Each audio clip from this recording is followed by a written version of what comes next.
This is the Working Virginia Update. I'm Jesse Russell. One of the next battlegrounds for marriage equality is in Virginia, where 2 federal lawsuits are advancing in the legal process this week. From Richmond, Catherine Komp reports. The 2 suits seek to invalidate the state's ban on same-sex marriage and civil unions, and its refusal to recognize legal marriages from other states. Reducing this inequality, says Nancy Wohlforth, founder of the AFL-CIO's Pride at Work initiative, will help working families across the state. People who are able to get benefits for their entire family improves their life immensely, immediately, because they can cover their spouse and their children under a state employee's health plan. Same-sex couples in Virginia are denied more than 1,000 other rights and benefits, including those concerning tax breaks, adoption, and perks given to military spouses. This update made possible by the Office and Professional Employees International Union, ensuring fair treatment, fair wages, and benefits for thousands of working Virginians. Online at opeiu.org. Who is stopping nearly 3 million kids in America from even talking to their parents? I'm singer-songwriter Patty Larkin, and this is the Civil Liberties Minute with ACLU attorney Bill Newman. Today in America, 2.7 million children have a parent who is incarcerated, an experience that for kids can be as traumatic as divorce or even death. Prisoners, who often are housed hundreds of miles away from their families, can only stay connected with their kids by phone. But for-profit prison phone companies like Global Tellink, by charging sky-high rates $17 for a 15-minute call, make families choose between having enough to eat or money to pay the doctor or talking to dad. Why do companies do this? Because they can. Last August, the Federal Communications Commission capped the price for inmate calls at 25 cents per minute for interstate calls, that is, say, from Connecticut to New York or Massachusetts. A good step, but a small one, because most prisoners are serving time in their home state, and so the FCC edict doesn't help them or their families or their kids. Yet, the FCC can and should finish the job by capping in-state prison phone rates at a fair price. And there is a petition at the FCC urging the commission to do exactly that. So if you go online and sign the petition, almost 3 million kids in America will thank you. The Civil Liberties Minute is made possible by the American Civil Liberties Union at aclu.org, because freedom can't defend itself. Packers. Vikings. We come from different places. Uptown. Downtown. We come to different conclusions. Half empty. Half full. But when we live united, we make a real difference in the building blocks of life. Children succeed in school, families gain financial stability, the health of our neighbors improves, and suddenly so do our communities. Real change won't happen without you. Live United. So give, advocate, volunteer, live united. Sign up today at liveunited.org. Brought to you by United Way and the Ad Council. You're listening to WIN, Workers Independent News, a production of Diversified Media Enterprises. I'm Doug Cunningham. 22 U.S. senators are co-sponsoring the Manufacturing Jobs for America initiative aimed at revitalizing America's manufacturing industry to create more good jobs. Wisconsin U.S. Senator Tammy Baldwin is one of them. It's an initiative to bring together a bunch of really good ideas that will help strengthen manufacturing in America after decades, frankly, of erosion in that sector of our economy.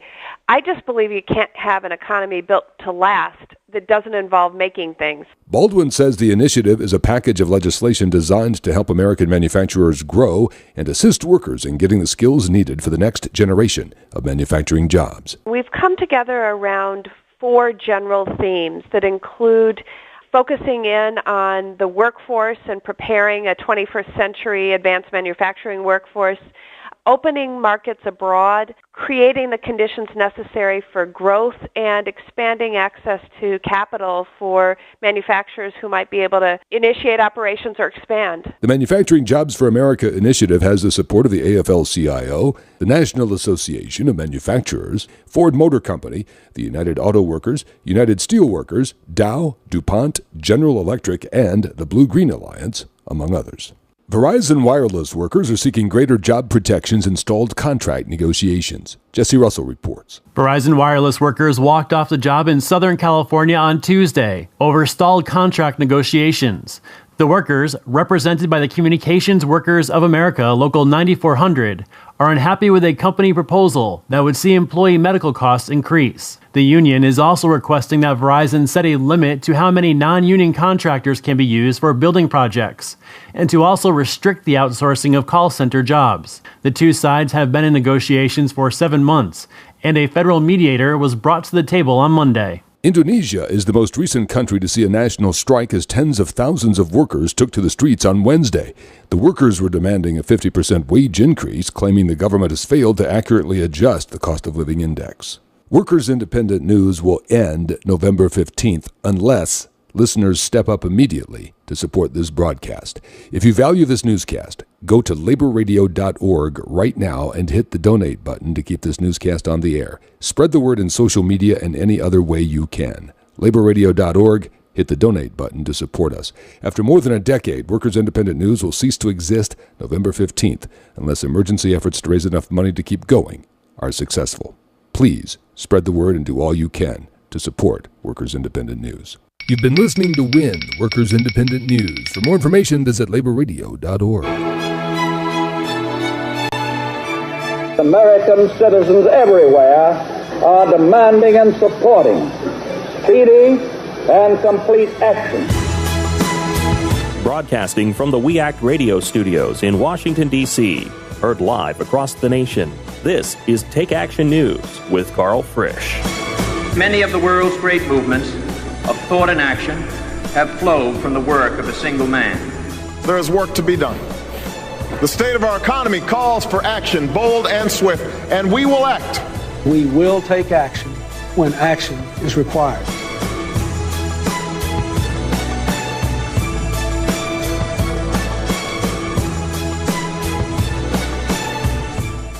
Welcome back. This is Take Action News. I am Karl Frisch, your host this afternoon. More about me at karlfrisch.com. Follow me on Twitter and Facebook at Karl Frisch.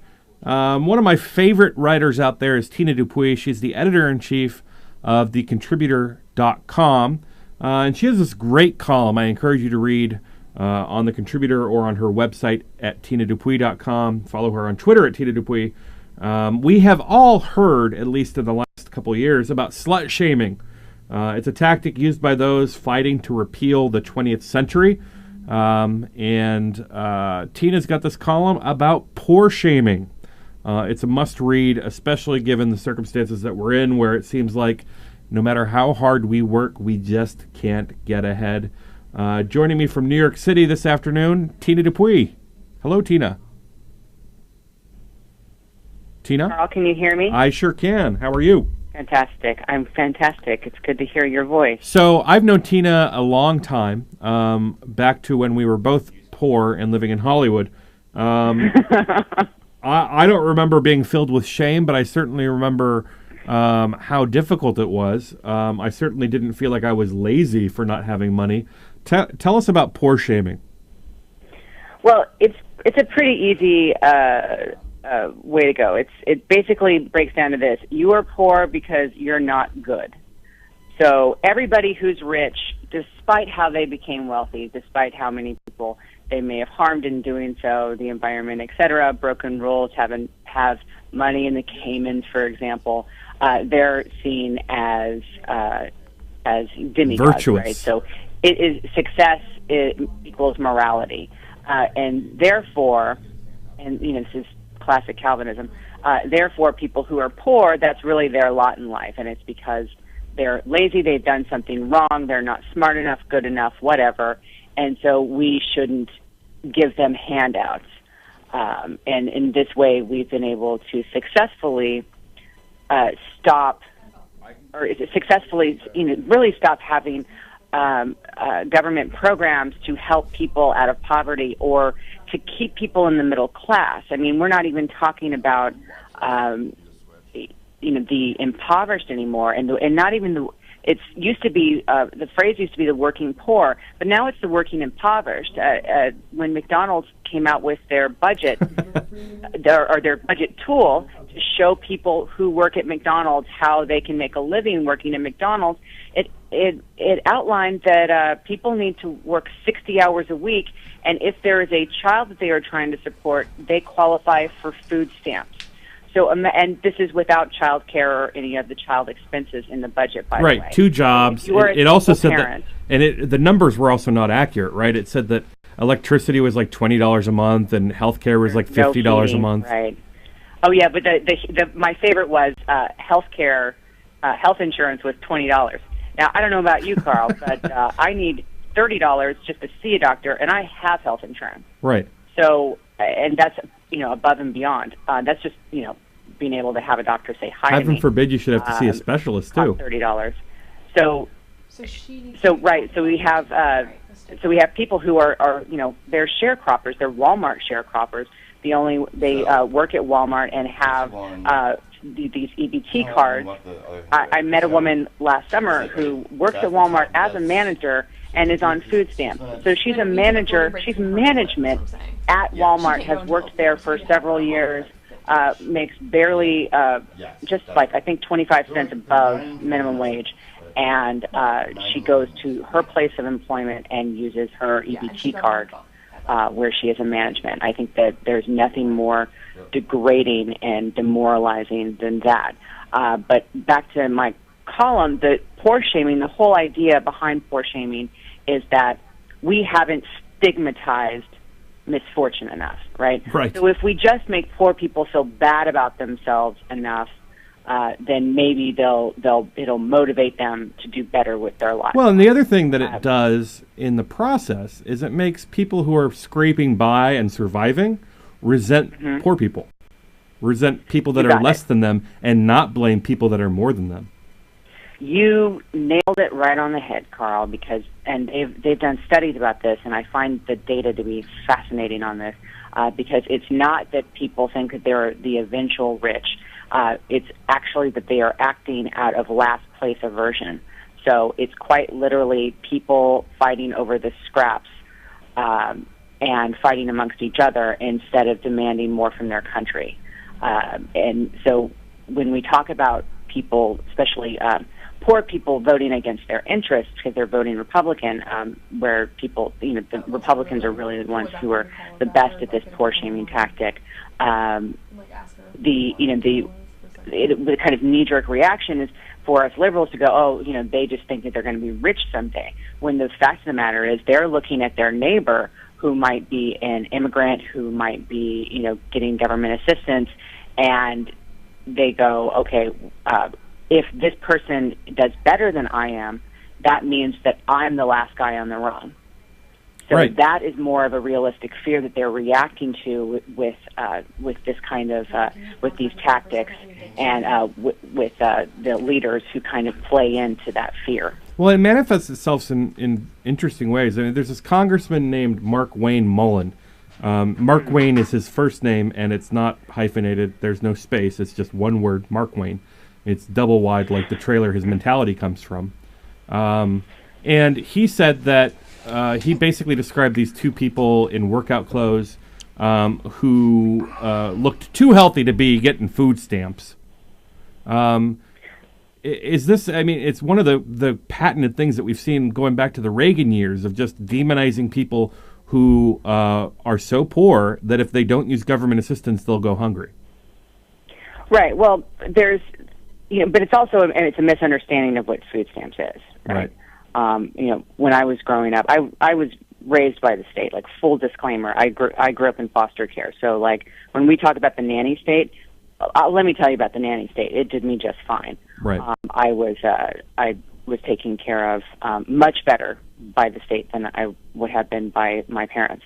But growing up, we were also on food stamps, and the idea of food stamps is that, there's a couple of things here. First off, I resent the entire idea that there is one person abusing it. There's one person who's looking healthy. Therefore, we should kick 48 million people off of food stamps and just let them. Right. I mean, just because investment bankers sink the economy doesn't mean that we should outlaw their profession entirely. Exactly. But, so you have this myth of, like, the welfare queens and, like, there might be some fraud. And it's like the fraud that there is, it's like 1%. Literally, it is 1% of of people who defraud this system. That doesn't mean that it doesn't work. It keeps a lot of people who wouldn't otherwise have nutrients. It would have, and also, I mean, this is how revolutions start. Like in the very real way of let them eat cake is basically what these Republicans are saying with their policies and trying to cut back food stamps. Tina, what else are these people going to do? Speaking of nutrients, it's kind of like your column. Tina, your column every week is like nutrients. They're all going to feed themselves. Your column every week is like nutrients for the brain. I want everybody to go to your website, tinadupuy.com, and sign up to get on your email list, follow you on Twitter, like you on Facebook. It's DUPUY. And keep an eye on her. She was just on the Ed Show the other day and did a fantastic job. Tina Dupuy, fantastic columnist and editor-in-chief of thecontributor.com. Tina, thanks for sticking around this weekend for us. Hey, congratulations to We Act Radio, because you're quite a get. Oh, thank you, Tina. I appreciate it. Bye, tell me Karl. more. No, just kidding. This is Take Action News. I am Karl Frisch, your host this afternoon. More about me at karlfrisch.com. You can always go to takeactionnews.com for the latest from the show. Follow me on Twitter and Facebook at Karl Frisch. That's KarlFrisch. And when we come back, we're going to get into a discussion about voter ID laws in North Carolina. It is sick what is happening there. Stick around for more, and we'll talk to Cliff Schechner after this. I had a sore in my mouth that just wouldn't go away. And after a couple of weeks, I went to my doctor. A sore, lump, or thick patch in your mouth or throat could be a symptom of oral cancer. My doctor told me I was smart to come in. He said that oral cancer is more common in African American men than in any other group in the U.S. It turns out I did have oral cancer, but it was caught early and my treatment was successful. I'm glad I got it checked. That probably saved my life. If you're an African American man, you need to know about oral cancer. Visit a doctor or dentist if you see changes in your mouth that don't go away after 2 weeks. It's important to get an oral cancer exam, because if you do have cancer, the earlier it's caught, the better. A message from the U.S. Department of Health and Human Services, National Institutes of Health.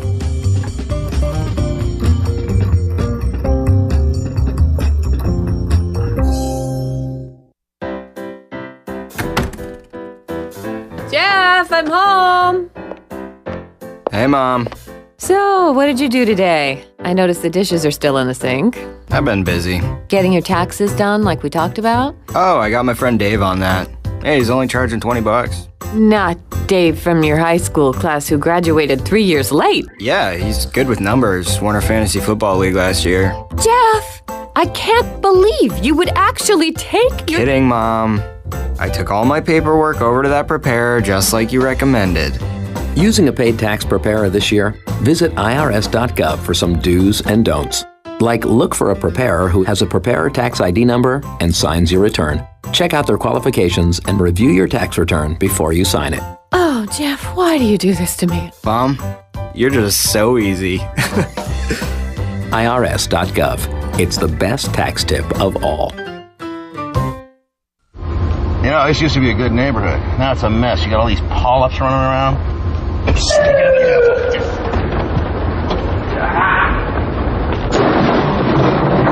apple. Colon cancer almost always starts with the polyp. Get the polyp early and stop colon cancer before it even starts. Where do you think you were running to, huh? I didn't even see you guys there. Get the test, get the polyp, I want to talk to my lawyer! get the cure. I got a phone call! CD is for everybody, not just for the few. Anyone can share VD with someone nice as you. If you're curious or confused, get information or a pamphlet at most pharmacies or a health clinic. If you need help, see a doctor. Would you like to secure stable employment, affordable, high-quality child care, or an opportunity to serve your community through meaningful volunteer and internship experiences? If so, UPO is the place for you. Hello, I'm Andrea Thomas, Vice President of Administration and Chief of Staff for UPO. As the Community Action Agency for Washington, D.C., UPO has proudly served the residents of Washington for the past 50 years. Annually, we impact the lives of nearly 100,000 Washingtonians, 100,000 people advancing their education, securing employment, maintaining housing stability, and investing in their communities through volunteerism. Our vision is a Washington of thriving communities and self-sufficient residents. To learn more about our services and how you can partner with us or donate, visit us at www.upo.org. UPO, where we are uniting people with opportunity.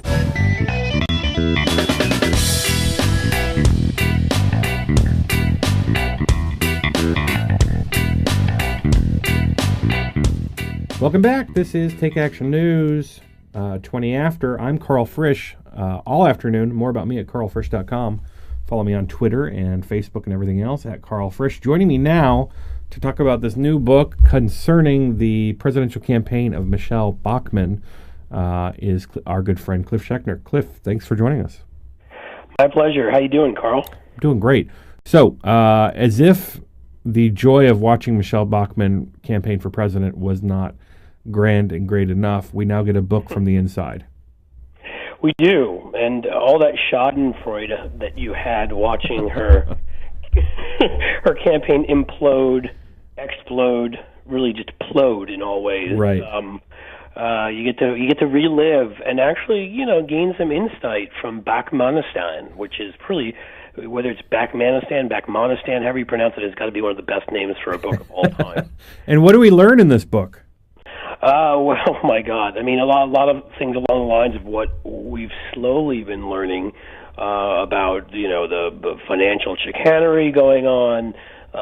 We've got now, obviously, the investigations into her over, potentially bribing a legislator. We've got the fact that nobody on the inside can get along with each other. Everybody hated each other. She treats people like the terrible human being she is. I just want to interject there, Cliff. I just want to, those are none of those reasons. For none of those reasons am I retiring from Congress. It's not because of the Congressional Ethics Inquiry or the Federal Bureau of Investigations inquiry or that legislator in Iowa that everyone says I bribed to support my campaign. It's not for that. It's not for my campaign staffers fleeing in droves or the fact that I cannot keep a congressional staff. None of those reasons. For none of those reasons am I leaving Congress. It obviously was because of the fact that she can't seem to look directly into the camera. Right. And seems to like to focus on the back wall beyond where the camera is, and it gave people a creepy children. Well, Marcus is standing against the back wall doing pirouettes and dancing around. Yeah, Marcus. Because you can pray away the gay, but you cannot pray away the dance steps. Yeah, he's a whole other case study in Larry Craig Republicanism, isn't he? But certainly something. My understanding is that when they heard that marriage equality had passed in the great state of Minnesota, Marcus Bachmann was driving down a freeway and he pulled over at a rest stop and he was on his knees like that, praying. He was praying. Praying, yes, exactly, as he often did when she would walk in and catch him on his knees. Well, I mean, just the weird statement. I mean, my favorite moment of her entire presidential campaign, and I don't know if it's in the book, but was when things were wrapping up for her, and she was talking about how great how much of a great time she had in Iowa, and how just that day Marcus had been down the road at some shop buying outfits for their dogs. Yeah, it seemed like that kind of thing that somebody would never do who believed that they could pray away the gay. And for people that don't know where we're coming from on this, I mean, her husband, when Michelle Bachmann talked about being a small business owner, her husband's business is a counseling center that helps pray the gay away, or so it says. It claims that it can help pray the gay away. This is something that's illegal now to force on teens in California and New Jersey. And probably in some time within the next 2 years, much like Family Research Council members, you'll probably find him with a rentboy.com guy carrying his luggage when he's traveling in Europe. Like this, but I think in a way... Not that there's anything wrong with that. Of course, well, no, not if you don't try to deny other people their right. Right, exactly. Absolutely, I encourage you to do that, in fact. My problem is that, or not my problem, the thing I find most interesting is all the sort of pathologies you find in the right. the self-hatred leading to sort of the homophobia, the I'm holier than thou Christianity, and you find the financial chicanery behind the scenes and the rest. Like, it's all there in this book. It's all there with the Bachmans. The stupid party, as Bobby Jindal called his own party, where she gets up in Concord, New Hampshire, and thinks that's where the first shots of the Revolutionary War were fired. I mean, my personal favorite was when she claimed that she grew up in the same town that John Wayne was born in, Waterloo, Iowa, which I've been to Waterloo, Iowa, and I don't think anybody should be taking credit for having been born there. But in fact, it was John Wayne Gacy, the serial killer, who was born in Waterloo, Iowa. Right, just slightly different than John Wayne. I mean, it was just sort of one thing after another, and it was really the whole toolbox, so to speak, of like right-wing pathology. You have to go to someone like Newt Gingrich almost to find the marital infidelity as well as this financial problems and everything in one person. Beyond, in this family, they have it all too. So you got to give them credit for that. Well, and you speak of this weird pathology on the right, or these different types of pathologies on the right. Which one is the pathology where a Republican woman who was trying to get onto a national ticket, doesn't get where they want to go, and instead of sticking around and doing the job that they were elected to, they decide that they could probably cash in for a lot of money? I guess that pathology is known as the Palin pathology. Right. Where you can, she always in a way seemed to be following the Palin-esque path of sort of selling what right-wingers think is sexy, which is sort of these women that denounce other women, but at the same time are very dressed in outfits. Let's just say they get your middle-aged fat white guys going. And so it's not a shock. She'll go that way. She'll be on the right-wing speaking circuit. She'll write some ridiculous book, and she'll turn it into the whole liberal media's out to get me, which she's already kind of done in the Republican establishment. And I see her ending up in the same place as where Palin did. She'll do well financially. Most people will hate her, and she'll have a small cadre of a couple million people that love her and will do anything for her. Well, and that's the real question: is once she's no longer in Congress, will people still care? I mean, Palin, say what you will about Palin, Palin's quite talented in certain aspects of, manipulating the media into following her every breath and whatnot. Michelle Bachmann has never struck me as even the slightest bit as talented as Palin. No, she's not. She's sort of like a poor man's Palin, so to speak. I think you're right. Palin is a master at that, if not at much else. But there still is that segment on the right that loves Bachmann just because she's willing to engage in the McCarthyism, the other side is the evil kind of. Well, part of it is not really even the McCarthyism. I don't think that you've got a bunch of red hunters that are like big Bachmann fans. But what I do think is that more than anything, and this is something I can speak to with knowledge, having been a former Republican staffer, what drives the right-wing base, as I remember too, what drives the right-wing base into a frenzy is the notion that they could be annoying liberals. So when Bachmann says something that just makes liberals go crazy and call her stupid, they think that's funny. Well, that's exactly right, because that's what being a Republican, the identity of a Republican anymore isn't enacting conservative policy. It's pissing off liberals and hating people, black presidents. I mean, that's the secret handshake now, so that you can be as right-wing as someone like Chris Christie on virtually everything. But if you don't if you went and walked on the boardwalk with President Obama and you thought that maybe you shouldn't let your people die in a mass flooding, and so therefore you're a liberal.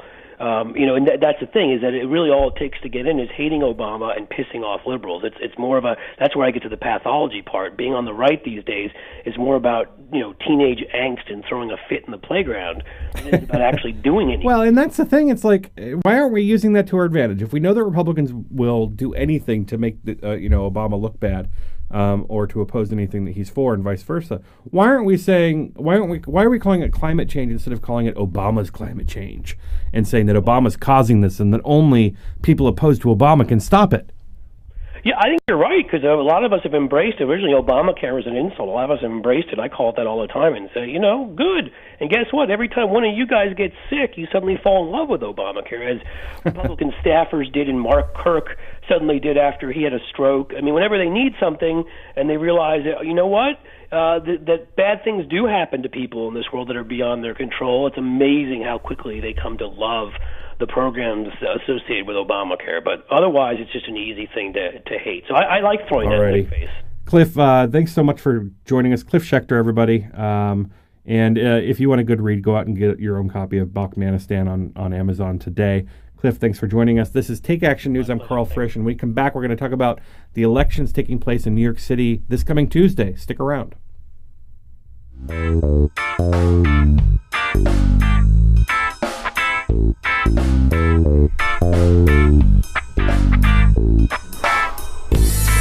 You're listening to WEACT Radio, WPWC 1480 AM.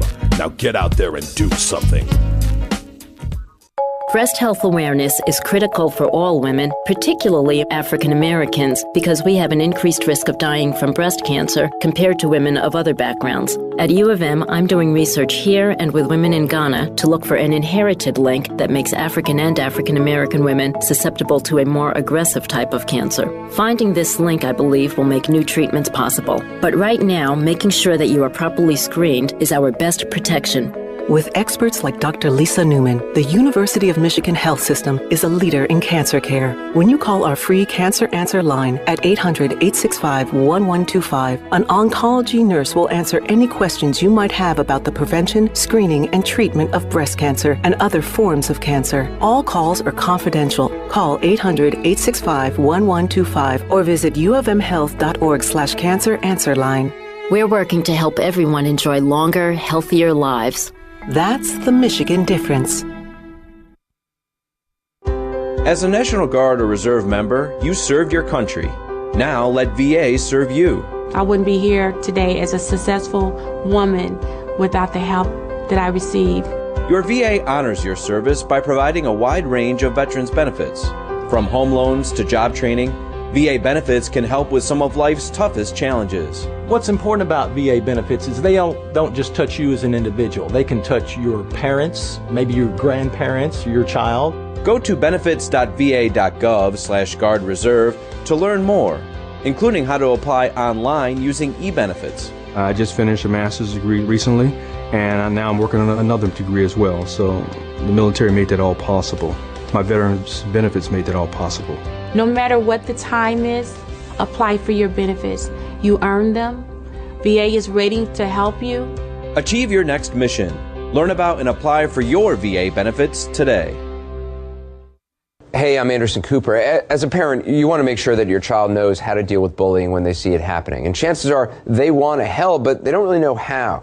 Well, teach them that the best thing to do is calmly walk away, find a teacher or other adult, and speak up. And do your part. Be that adult they can talk to and trust will listen. Join me to help stop bullying. Go to stopbullying.gov to find out more. The true definition of hero. And being a hero took a heroic effort. Every day we bring to our fans the world of sports. We speak of heroes and heroism, but there are days when sports matter little and heroes matter more. These heroes don't hit walk-off homers or buzzer-beating threes. They simply made a plan for what to do when disaster strikes. You never know when you might need to be the hero, because you never know if today is the day before a natural disaster. Prepare, plan, be a hero. Visit ready.gov. Hey there, Matthew Filipovich here, host of the creatively titled Matthew Filipovich Show, which, by the way, you can hear every single Saturday from 8 a.m. to 10 a.m. right here on 1480 a.m. WEACT Radio. Now, I'm going to be honest with you people, I'm not the smartest guy in the world, but I like talking to smart people who are smarter than me, some of the smartest, funniest, most badass progressives out there. People like Glenn Greenwald, Naomi Klein, Cenk Uygur of the Young Turks, Jamie Kilstein, Allison Kilkenny, Alan Grayson, Jeremy Scahill, Jim Hightower, and more. That's right, I said more. Don't believe me? Well, tune in to the Matthew Filipovich Show every single Saturday from 8 a.m. to 10 a.m. for some of the best in liberal talk, news, comedy, and interviews right here on 1480 a.m. WEACT Radio.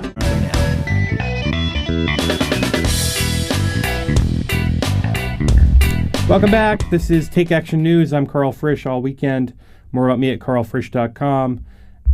Our next guest is my buddy Andy Cobb. He's a satirist who's you've probably seen his work on CNN, MSNBC, Fox News, Comedy Central, Newsweek, NPR, ABC, Al Jazeera, Politico, Nightline, Huffington Post. His videos have been viewed more than 25 million times, so I have no doubt you've seen them. And before we go to him, I want to play my favorite piece of Andy Cobb's work ever. Let's go ahead and play it. Boy, this is nice. It's the nicest public beach I've ever been on. Public? You mean this is taxpayer funded? Don't let another vacation be ruined by Socialism. Ready to take your vacation back from big government? Come to Somalia, libertarian paradise. If the government doing anything at all is just a little too socialistic-ish for your tastes, we don't want our government to do anything for us. Come to where they've been functioning government-free since 1991.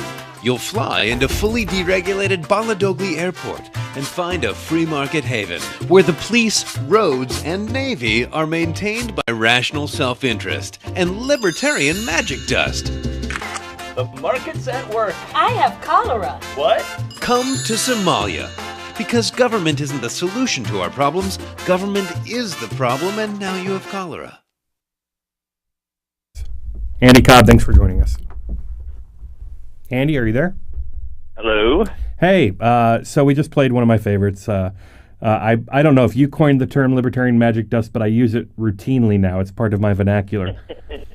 I think that was original to that video, but I hope it's spread far and wide. I think it's spread pretty far. I think the Republican Congress has been hitting the libertarian magic dust a little bit too much, because if the video is a couple years old at this point, but it sounds like it could have been written about the Republican majority. It's sad and crazy, isn't it? and that was a video written. I think it was 2007. Right. I mean, that was way back in prehistoric times when that was a fringe element of the Republican Party, when the libertarian and Ayn Rand sort of Rand Paul division of the Republican Party was still in its infancy, whereas now it seems to be running Congress. It's crazy.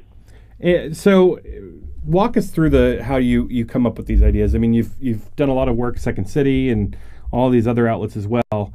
Are they making it easy for you? I mean, is it even a stretch to find things to make fun of?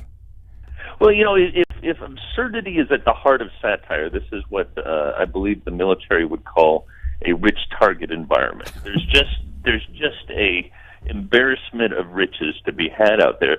But it's tough. It's tough in the sense that there's this lag in production where if you're making a video, it's going to take at least 24, 48 hours to turn things around. And the cycle of absurdity has grown so fast. I mean, who's going to keep up with Ted Cruz in sort of the twists and turns that he's taken to get where he actually is? Well, my favorite Ted Cruz moment came, I think it was today. A friend kind of posted this juxtaposition, my friend Sam, on Facebook, where you've got Ted Cruz basically saying, I didn't come to the Senate to make friends. And you couple that with the reality show mantra of, I'm not in this to make friends. I didn't come on Top Chef to make friends. I'm not on Real World to make friends. Ted Cruz did not come to the Senate to make 99 friends, y'all. Well, he's going to get voted off the island, but unfortunately he's going to get voted right into Iowa, it looks like. Oh, I cannot wait. I mean, just when you thought your fortunes as a satirist were, going down because Michelle Bachmann is retiring from Congress, we will miss her. Comics will miss her. Oh, I mean, we'll miss her. I think her husband will be more disappointed. But just when she's stepping down, we've got the rise of Ted Cruz, somebody who actually looks like they could win the Republican nomination. Oh, yeah, or sell like 76 trombones out of the back of a truck to a small town. Like, he's got that air of the guy who just waltzes in and spreads his snake oil everywhere and leaves with a little cash in his pocket. He's an archetype to be treasured by all that loves comedy. What else what have you've been watching The Shutdown? We've got like 2 minutes left. Where is it tough to make fun when so many people are hurting as a result of these things? Well, there's all sorts. I mean, it's what's strange about doing comedy in this environment is what's good for comics are like defense contractors. We only really profit from other people's misery. So the worse things are going, the better it is for us. And the good news for comedy is that all this suffering would be terrible for the laughs if it were actually in the headlines. But when people are focused on whether or not the oldest World War II vet can comfortably amble up to their favorite memorial in a wheelchair over, say, Meals on Wheels or funding of programs to feed the needy. When the media makes those priorities, it's a cakewalk for us. And I guess part of it is, when you're going through issues like this, you got to laugh. Because if you don't laugh, then you got to cry. Yeah. Well, they subsidize oil companies, and they're also subsidizing my apartment in the place where I live in Los Angeles. It's like a direct subsidy to the comics of the world, and I just want to say we're grateful for that. You should be grateful.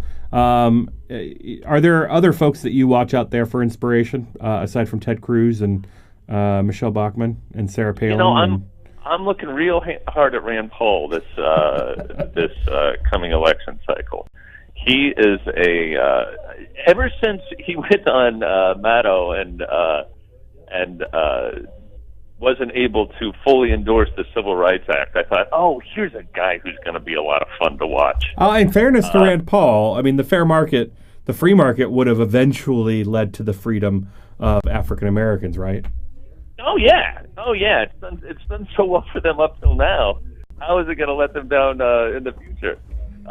It's going to solve most of the problems for poor and minority folks throughout the country, just as it has up till now.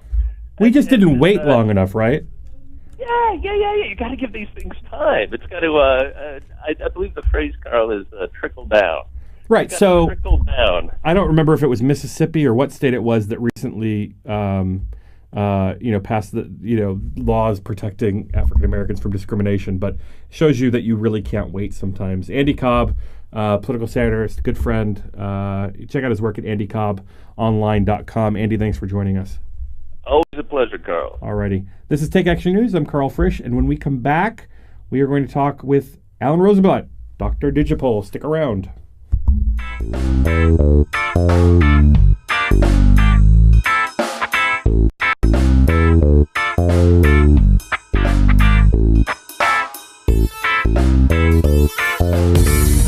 You're listening to WEAT Radio, WPWC 1480 AM. Now get out there and do something. Breast health awareness is critical for all women, particularly African Americans, because we have an increased risk of dying from breast cancer compared to women of other backgrounds. At U of M, I'm doing research here and with women in Ghana to look for an inherited link that makes African and African American women susceptible to a more aggressive type of cancer. Finding this link, I believe, will make new treatments possible. But right now, making sure that you are properly screened is our best protection. With experts like Dr. Lisa Newman, the University of Michigan Health System is a leader in cancer care. When you call our free Cancer Answer line at 800-865-1125, an oncology nurse will answer any questions you might have about the prevention, screening, and treatment of breast cancer and other forms of cancer. All calls are confidential. Call 800-865-1125 or visit uofmhealth.org/Cancer Answer line. We're working to help everyone enjoy longer, healthier lives. That's the Michigan difference. As a National Guard or Reserve member, you served your country. Now let VA serve you. I wouldn't be here today as a successful woman without the help that I received. Your VA honors your service by providing a wide range of veterans benefits. From home loans to job training, VA benefits can help with some of life's toughest challenges. What's important about VA benefits is they don't just touch you as an individual. They can touch your parents, maybe your grandparents, your child. Go to benefits.va.gov/Guard Reserve to learn more, including how to apply online using e-benefits. I just finished a master's degree recently, and now I'm working on another degree as well. So the military made that all possible. My veterans benefits made that all possible. No matter what the time is, apply for your benefits. You earn them. VA is ready to help you. Achieve your next mission. Learn about and apply for your VA benefits today. Hey, I'm Anderson Cooper. As a parent, you want to make sure that your child knows how to deal with bullying when they see it happening. And chances are they want to help, but they don't really know how. Well, teach them that the best thing to do is calmly walk away, find a teacher or other adult, and speak up. And do your part. Be that adult they can talk to and trust will listen. Join me to help stop bullying. Go to stopbullying.gov to find out more. The true definition of hero and being a hero took a heroic effort. Every day we bring to our fans the world of sports. We speak of heroes and heroism, but there are days when sports matter little and heroes matter more. These heroes don't hit walk-off homers or buzzer-beating threes. They simply made a plan for what to do when disaster strikes. You never know when you might need to be the hero, because you never know if today is the day before a natural disaster. Prepare, plan, be a hero. Visit ready.gov. Hey there, Matthew Filipovich here, host of the creatively titled Matthew Filipovich Show, which, by the way, you can hear every single Saturday from 8 a.m. to 10 a.m. right here on 1480 a.m. We Act Radio. Now, I'm going to be honest with you people, I'm not the smartest guy in the world, but I like talking to smart people who are smarter than me, some of the smartest, funniest, most badass progressives out there. People like Glenn Greenwald, Naomi Klein, Cenk Uygur of the Young Turks, Jamie Kilstein, Allison Kilkenny, Alan Grayson, Jeremy Scahill, Jim Hightower, and more. That's right, I said more. Don't believe me? Well, tune in to the Matthew Filipovich Show every single Saturday from 8 a.m. to 10 a.m. for some of the best in liberal talk, news, comedy, and interviews right here on 1480 a.m. We Act Radio.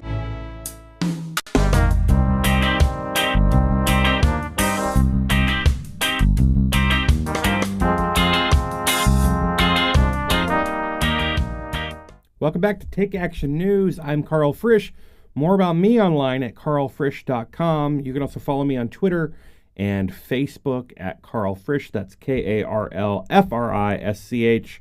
Thanks for joining us on this beginning of the Labor Day weekend holiday. For those of you at home who did not know what Labor Day is all about, it is not about Coors Light and beach chairs, although it may be a significant part of your weekend.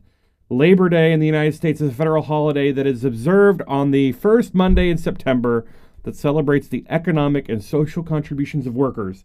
It was first nationally recognized in 1894 to placate unionists following the Pullman strike, which was a railroad strike nationwide in this country.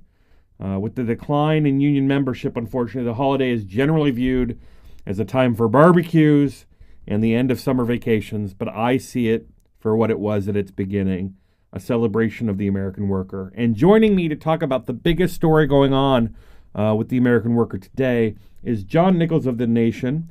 He's a good friend of mine, and happy to have him on to talk about this enormous fast food strike that's occurring. John, thanks for joining us. It's a pleasure to be on with you, but Karl, what do you have against beer and beach chairs? I have nothing against beer and beach chairs. I don't see a future for you in the media if you're trying to be serious about these issues. If I have to be in a radio studio on a holiday weekend, we're going to talk about workers, gosh darn it. All right.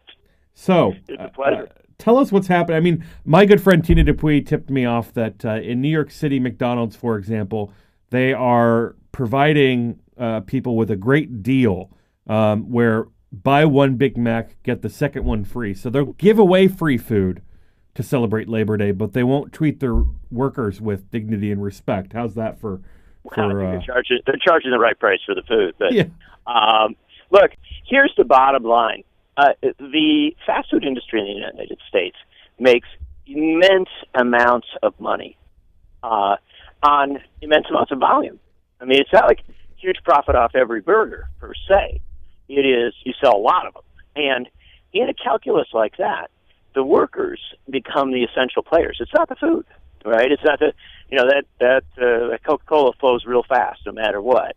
But it's the workers who actually prepare the food, get it there, keep the place clean, keep it open, keep it functional. They're very much an essential part of this industry, and yet they are treated as very close to expendable. They're paid exceptionally low wages, full-time workers. But John, we're talking about high school kids, right? They're just looking to afford the new Camaro. I wish. Well, first off, you couldn't get the new Camaro on the pay that they get, but well, you could steal one. Well, I think that would be wrong.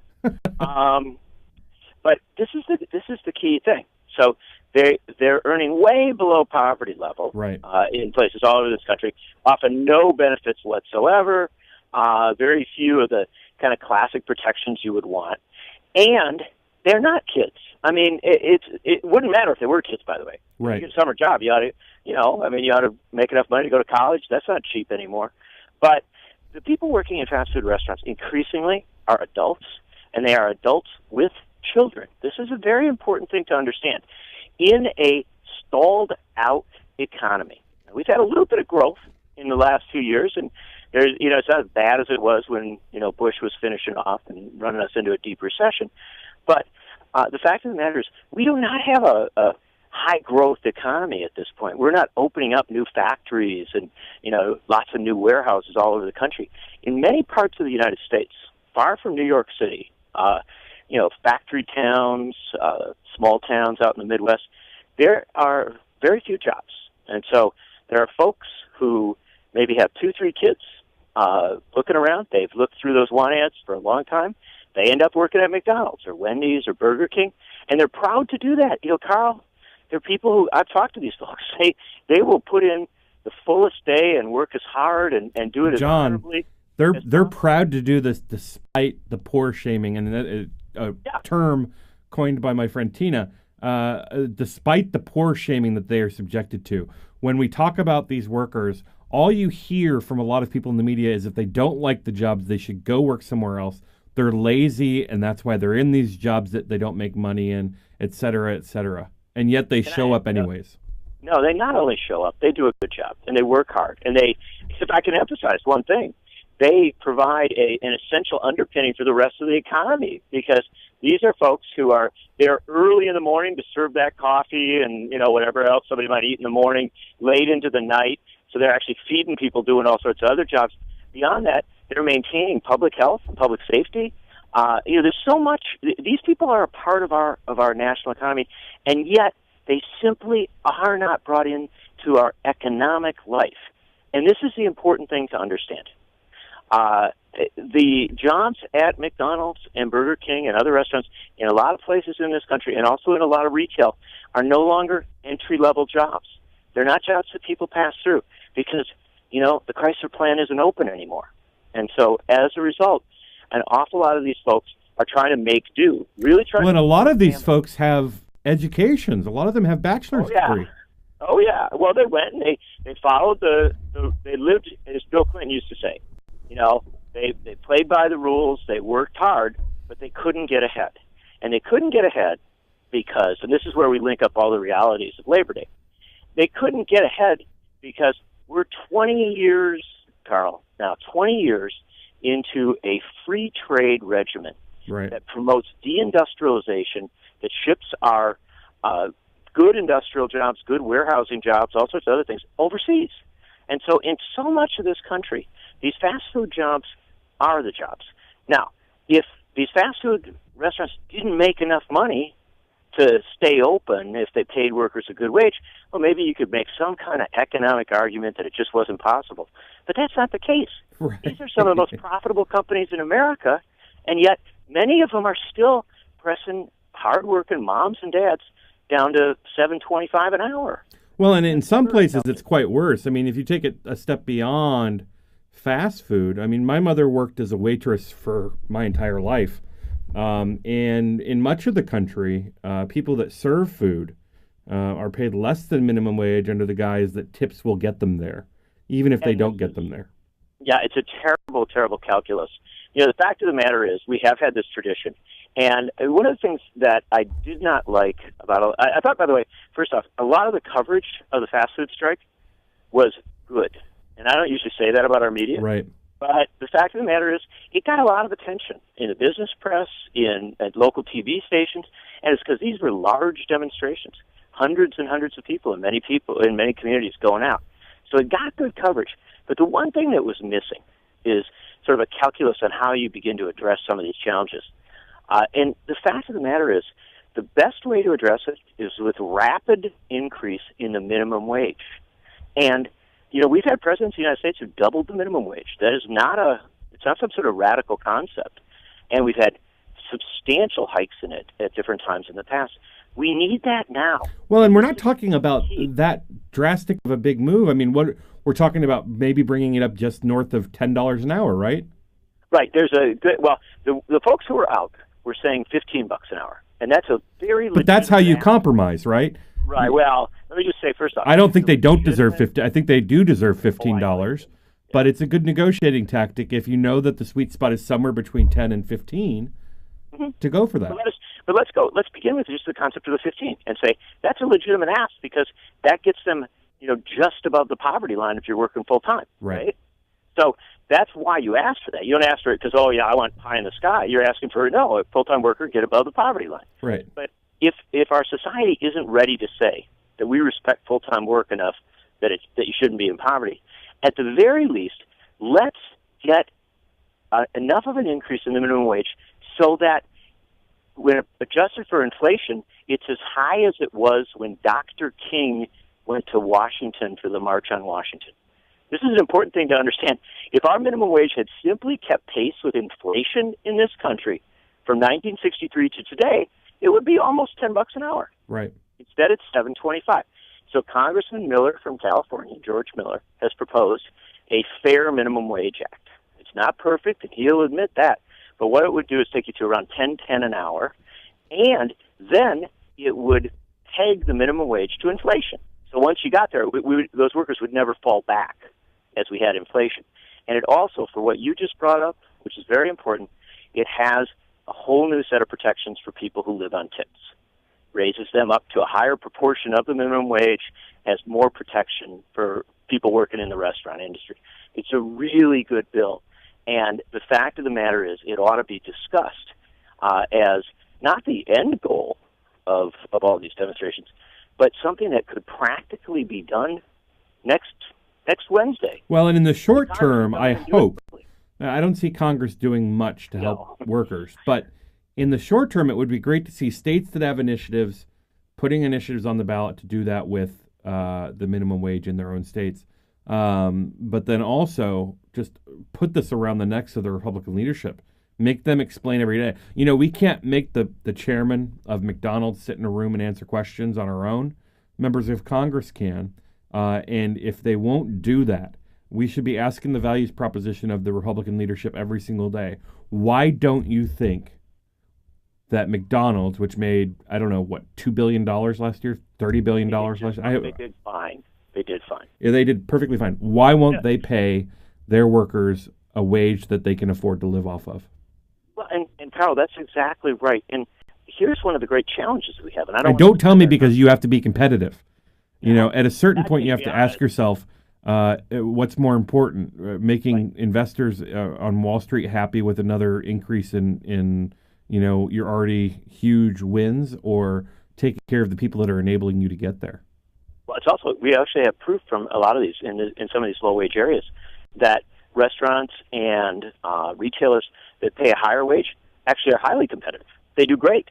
So this is really, the whole competitive argument is a fantasy that's been developed as a last excuse, or the argument that somehow this is going to harm job creation. This is not the case. These restaurants aren't going to close down just because they have to pay a decent wage. But here's a very important part of all this as well, because you're exactly right. Why don't we the people in communities across this country, states across this country, move to put the protections in, especially the minimum wage protections and general living wage protections? Well, there's a problem there. ALEC, the American Legislative Right. They're doing everything they can to stop us from doing that. I wish we had more time to talk about it, John, but we're coming to the end of this hour. John Nicholas from The Nation, excellent as always. Follow his work at thenation.com and follow him at Nichols Uprising. This is Take Action News, and we'll be back after this. Thank you.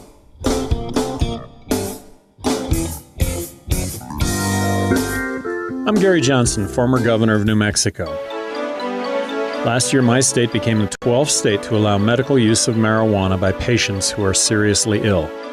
Some people were surprised that a Republican governor supports medical marijuana, but I'm hardly alone. Groups like the American College of Physicians, American Nurses Association, and American Public Health Association have all acknowledged the medical value of marijuana. New research about medical marijuana is coming out almost every day, showing remarkable potential in all sorts of serious conditions, including cancer, AIDS, and chronic pain. But some in government still want to put politics and ideology ahead of public health. To learn more about medical marijuana and what you can do to help, contact the Marijuana Policy Project at 1-877-JOIN-MPP or visit them on the web at mpp.org. Thanks. You're listening to We Act Radio, WPWC 1480 AM, broadcasting live from Martin Luther King Jr. Avenue in D.C. This is the Working Virginia Update. I'm Jesse Russell. One of the next battlegrounds for marriage equality is in Virginia, where 2 federal lawsuits are advancing in the legal process this week. From Richmond, Catherine Komp reports. The 2 suits seek to invalidate the state's ban on same-sex marriage and civil unions, and its refusal to recognize legal marriages from other states. Reducing this inequality, says Nancy Wohlforth, founder of the AFL-CIO's Pride at Work initiative, will help working families across the state. People who are able to get benefits for their entire family improves their life immensely, immediately, because they can cover their spouse and their children under a state employee's health plan. Same-sex couples in Virginia are denied more than 1,000 other rights and benefits, including those concerning tax breaks, adoption, and perks given to military spouses. This update made possible by the Office and Professional Employees International Union, ensuring fair treatment, fair wages, and benefits for thousands of working Virginians. Online at opeiu.org. Who is stopping nearly 3 million kids in America from even talking to their parents? I'm singer-songwriter Patty Larkin, and this is the Civil Liberties Minute with ACLU attorney Bill Newman. Today in America, 2.7 million children have a parent who is incarcerated, an experience that for kids can be as traumatic as divorce or even death. Prisoners, who often are housed hundreds of miles away from their families, can only stay connected with their kids by phone. But for-profit prison phone companies like Global Tellink, by charging sky-high rates, $17 for a 15-minute call, make families choose between having enough to eat or money to pay the doctor or talking to dad. Why do companies do this? Because they can. Last August, the Federal Communications Commission capped the price for inmate calls at 25 cents per minute for interstate calls, that is, say, from Connecticut to New York or Massachusetts. A good step, but a small one, because most prisoners are serving time in their home state, and so the FCC edict doesn't help them or their families or their kids. Yet, the FCC can and should finish the job by capping in-state prison phone rates at a fair price. And there is a petition at the FCC urging the commission to do exactly that. So if you go online and sign the petition, almost 3 million kids in America will thank you. The Civil Liberties Minute is made possible by the American Civil Liberties Union at aclu.org, because freedom can't defend itself. Packers. Vikings. We come from different places. Uptown. Downtown. We come to different conclusions. Half empty. Half full. But when we live united, we make a real difference in the building blocks of life. Children succeed in school, families gain financial stability, the health of our neighbors improves, and suddenly so do our communities. Real change won't happen without you. Live united. So give, advocate, volunteer, live united. Sign up today at liveunited.org. Brought to you by United Way and the Ad Council. You're listening to WIN, Workers Independent News, a production of Diversified Media Enterprises. I'm Doug Cunningham. 22 U.S. senators are co-sponsoring the Manufacturing Jobs for America initiative aimed at revitalizing America's manufacturing industry to create more good jobs.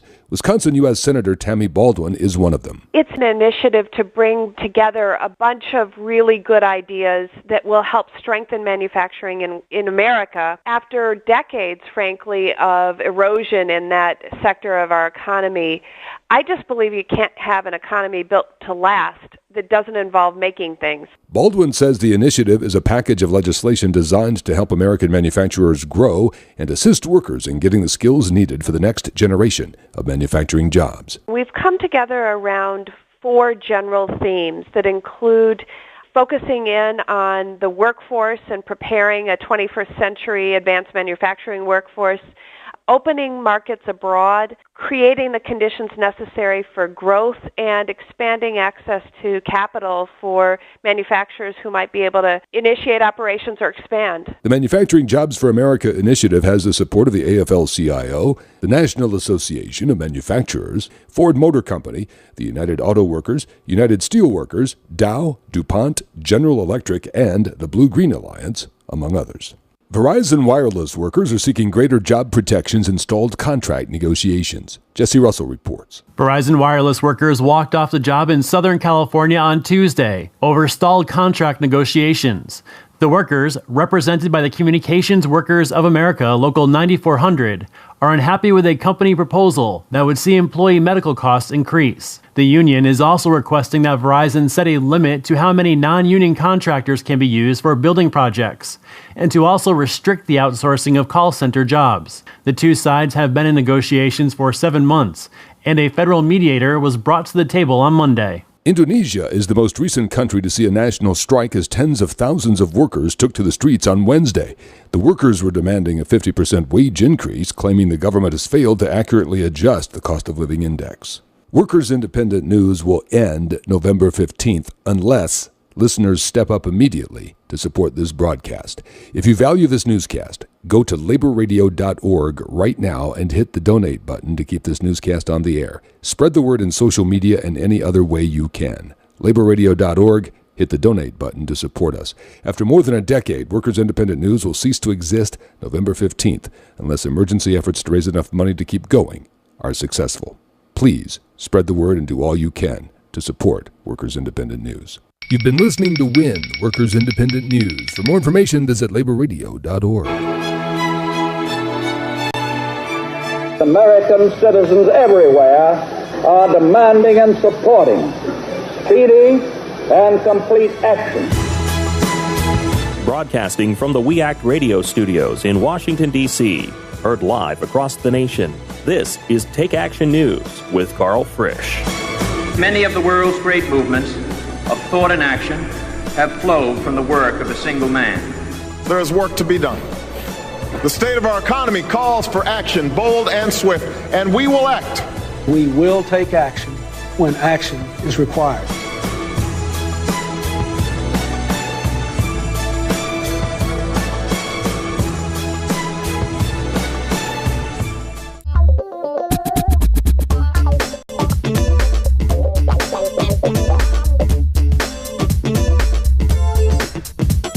Welcome back. This is Take Action News. I'm Karl Frisch. We've talked before on the show about, issues important to the LGBT community other than marriage equality. Although marriage equality is a giant issue, a lot of our heterosexual friends and family have no idea that gay and lesbian people can be fired in 30 some odd states just for who they love. They can be denied housing and all sorts of other things, and that it's even worse for our trans brothers and sisters. Joining me to talk about a specific case involving trans workplace discrimination, in which a trans worker won $50,000 for workplace bias, is our good friend Alona Turner. She's the legal director at the Transgender Law Center. Alona, thanks for joining me. Yeah, thanks so much for having me. Absolutely. So, tell us about this case. Well, we were really thrilled to see the really high settlement that came out in this case, $50,000 for the transgender employee who was discriminated against. This case was filed by our colleagues at Lambda Legal. They helped this woman file an EEOC complaint after she was fired from her job at a grocery store basically immediately after coming out as transgender.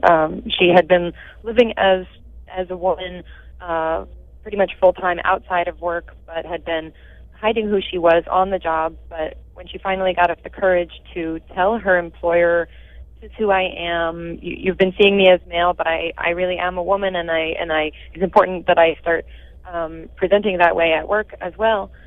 Initially, they said, "Oh, that'll be fine. You don't have to worry about anything." But very shortly after she started actually coming to work presenting as female, she was unceremoniously fired, told that she was making other employees uncomfortable, and that this just wasn't going to work out for the grocery store as a business. They were concerned about basically customers and other employees being uncomfortable, and so let her go. But fortunately, she found her way to Lambda Legal's help desk, and they helped her file a complaint with the EEOC, the Federal Equal Employment Opportunity Commission, the agency that investigates and prosecutes cases under all the federal employment discrimination laws. And as a result of their investigation, the EEOC concluded that this employer had in fact discriminated against her because she is transgender, which the agency held has been holding for about a year now, that discrimination against people because they are transgender is a prohibited form of sex discrimination. And that was a big deal back in April of 2012 when the EEOC, the Equal Employment Opportunity Commission, issued basically a comprehensive ruling that gave transgender individuals sorely needed federal protections against discrimination in the workplace. Prior to that, a case like this might not have been possible. That's absolutely right, and we were incredibly honored to have been a part of that. The case that in which the EEOC made that ruling was Macy versus Holder, brought by my team at the Transgender Law Center on behalf of our client Mia Macy, who had experienced actually a pretty similar set of facts to Corey McCreary in the most recent case.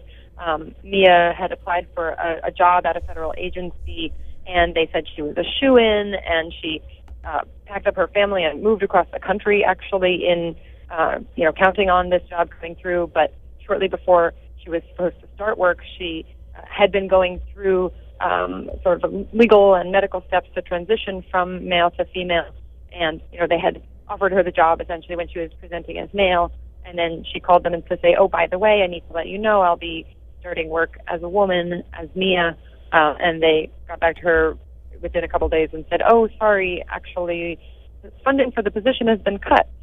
There's no more job." But she later found out that, in fact, they had hired somebody else. And then, actually, the EEOC concluded its investigation just a couple months ago and found that, yes, it was completely discriminatory. The other person that they hired was far less qualified, and it was all pretextual for, they were really concerned about the fact that she was transgender, as we suspected all along. Is there any indication of how prevalent this is? I mean, we're at the dawn of a new civil rights age where you tell most heterosexual people that LGBT people can be fired in, well more than half the states in this country, and they're shocked because our culture has moved so much more quickly than our laws have. And it's continuing to move more quickly for gay and lesbian, bisexual people, but not as quickly for trans people. How prevalent is this type of workplace discrimination for trans people? Unfortunately, it's extremely shockingly high, the rates of employment discrimination faced by transgender folks. Some recent studies have shown that as many as something like 94% of transgender people in a recent, really large national survey said that they had experienced some kind of mistreatment on the job simply because of who they are. And that we see that playing out in the really high unemployment rates for the trans community, which are at double the national average, and it goes up to 4 times the national average for African American transgender people. Really disproportionate rates of homelessness. As a result, people living in extreme poverty, getting involved with, being forced to get involved with the street economies because they can't get another kind of job, and then disproportionate involvement with the criminal justice system. It's really just a terrible cycle of discrimination and further marginalization. Well, and that's why I think the EEOC's decision to classify this as a form of gender discrimination was so huge.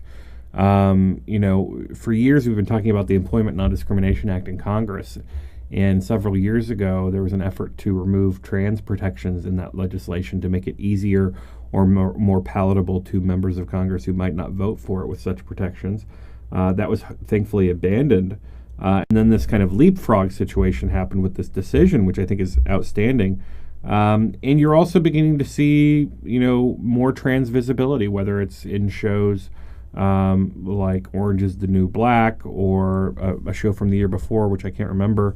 You had the Miss Universe pageant contestant. And now I read this really, heart-touching story from the newspaper about a California high school student who was elected homecoming queen, a transgender teenage girl. Right. These are the same types of stories that you read in the late 90s, early 2000s about LGBT people, where it was becoming more and more evident that a generation of people coming up the ranks of society did not have a problem with any of this.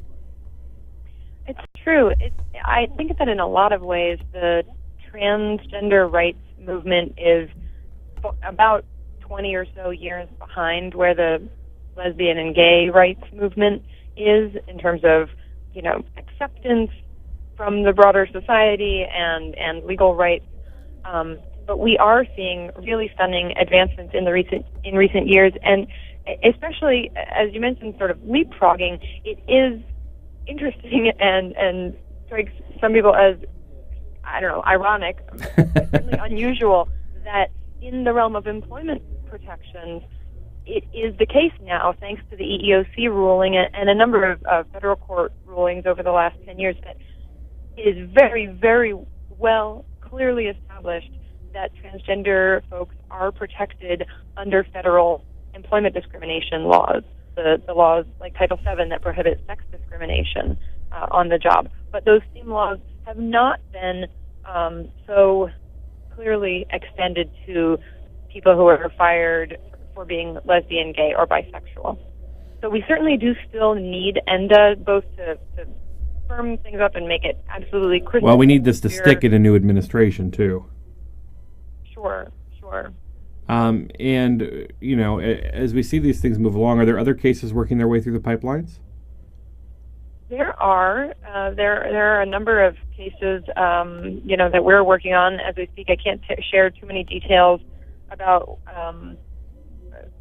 those, but, we have one that we're working on where a transgender woman who works in a restaurant was offered a promotion, but said that in order to accept that promotion, she would have to start dressing as male, even though she was hired as female. And in fact, when she first started the job, she was told that she should wear more makeup because they wanted the, waitresses and people working at the counter to meet a certain sort of appearance standard.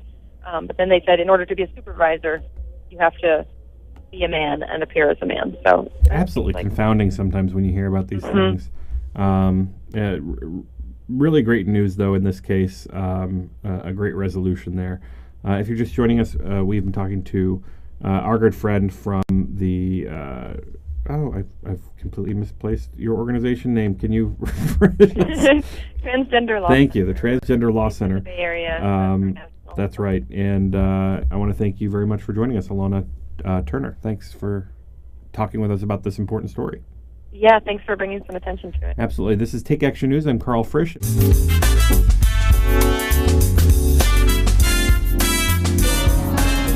Education beyond high school, a path to opportunity and success for our young people, and the key to building a better life for themselves and ultimately their own children.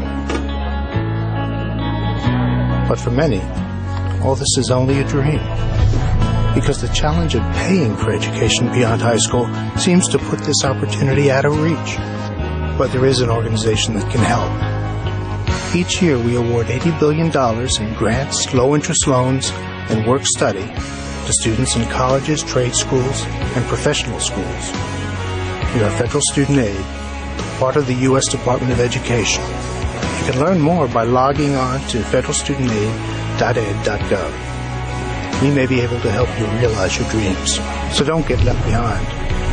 After all, the most costly education is the one not begun. Federal Student Aid. Start here, go further.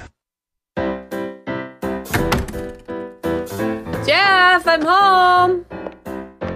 Hey, Mom. So, what did you do today? I noticed the dishes are still in the sink. I've been busy. Getting your taxes done like we talked about? Oh, I got my friend Dave on that. Hey, he's only charging $20. Not Dave from your high school class who graduated 3 years late. Yeah, he's good with numbers. Won our fantasy football league last year. Jeff, I can't believe you would actually take your... Kidding, Mom. I took all my paperwork over to that preparer just like you recommended. Using a paid tax preparer this year? Visit irs.gov for some do's and don'ts. Like look for a preparer who has a preparer tax ID number and signs your return. Check out their qualifications and review your tax return before you sign it. Oh, Jeff, why do you do this to me? Mom, you're just so easy. irs.gov. It's the best tax tip of all.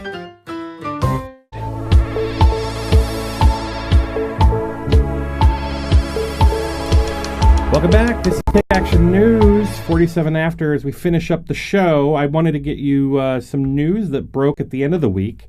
Rather fascinating and really great news. The Supreme Court of New Jersey announced that it will not issue a stay as it considers an appeal to Supreme Court Justice Jacobson's historic ruling affirming marriage equality. On Monday, marriage licenses will start being issued for same-sex couples in New Jersey. Gay equality is not necessarily a shall, marriage equality, but as this happens, etc. If you poll voters, the perplexing demographic problems that plague the Republican Party and how they're actually turning on their own of late is a friend of the show, Cliff Schechter. Cliff, thanks for joining us. My pleasure. Thanks for having me on, Karl. So that great news out of New Jersey kind of underscores the plague that's within the Republican Party, right? I mean, Republicans have kissed off their abilities with women and with independents because of the way they position themselves on issues. And it's not because of the issues themselves. It's because it makes them look dated, antiquated, out of touch, and just bigoted. Sure, and sadly, they are most of those things, right. Or at least the people who are pushing them. You know, they seem to have this sort of goal to get older, whiter, fatter, and more rural all the time. Well, and it's as if, at least when it comes to issues like marriage equality or climate change, when these issues are denied by conservatives and it makes them look insane to independents, moderates, women, it's as if they're saying, we propose legislation that will travel the earth to determine whether or not it's flat or round. I mean, that's the kind of eyeballs that you would get for saying something anti-gay from these voters, and yet it persists. These problems persist, and the Republican Party will continue to hurt and hemorrhage until it changes now or changes later. And they're going to have to hurt to do both of those. Right. Well, that's the thing, is they can hurt in the short term, which would probably happen because they'll have a bunch of their older, angrier base that won't accept gay marriage, that won't accept women's rights to reproductive equality, won't accept that people don't think you should be able to get a semi-machine gun just because you feel like it. Right. Other issues that sort of split us demographically at this point, where you've got younger non-white women, mostly growing urban, suburban people who are literally, the numbers are growing to the point where you're getting to, on a lot of these issues, 70% plus in agreement.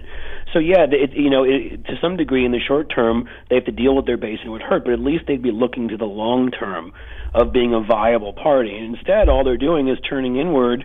And look at the silliness. I mean, when you're trying to fix your image, the debt ceiling debacle and everything that going around the last couple of weeks, Ted Cruz screaming about how it's going to lead to the end of the country as we know it, Michelle Bachmann, end of times. I mean, this is not the stuff that makes moderate suburban voters say, hey, I think that's a party I want to get with, Right. Well, let alone young people that are going to be an even larger pool of the voting population.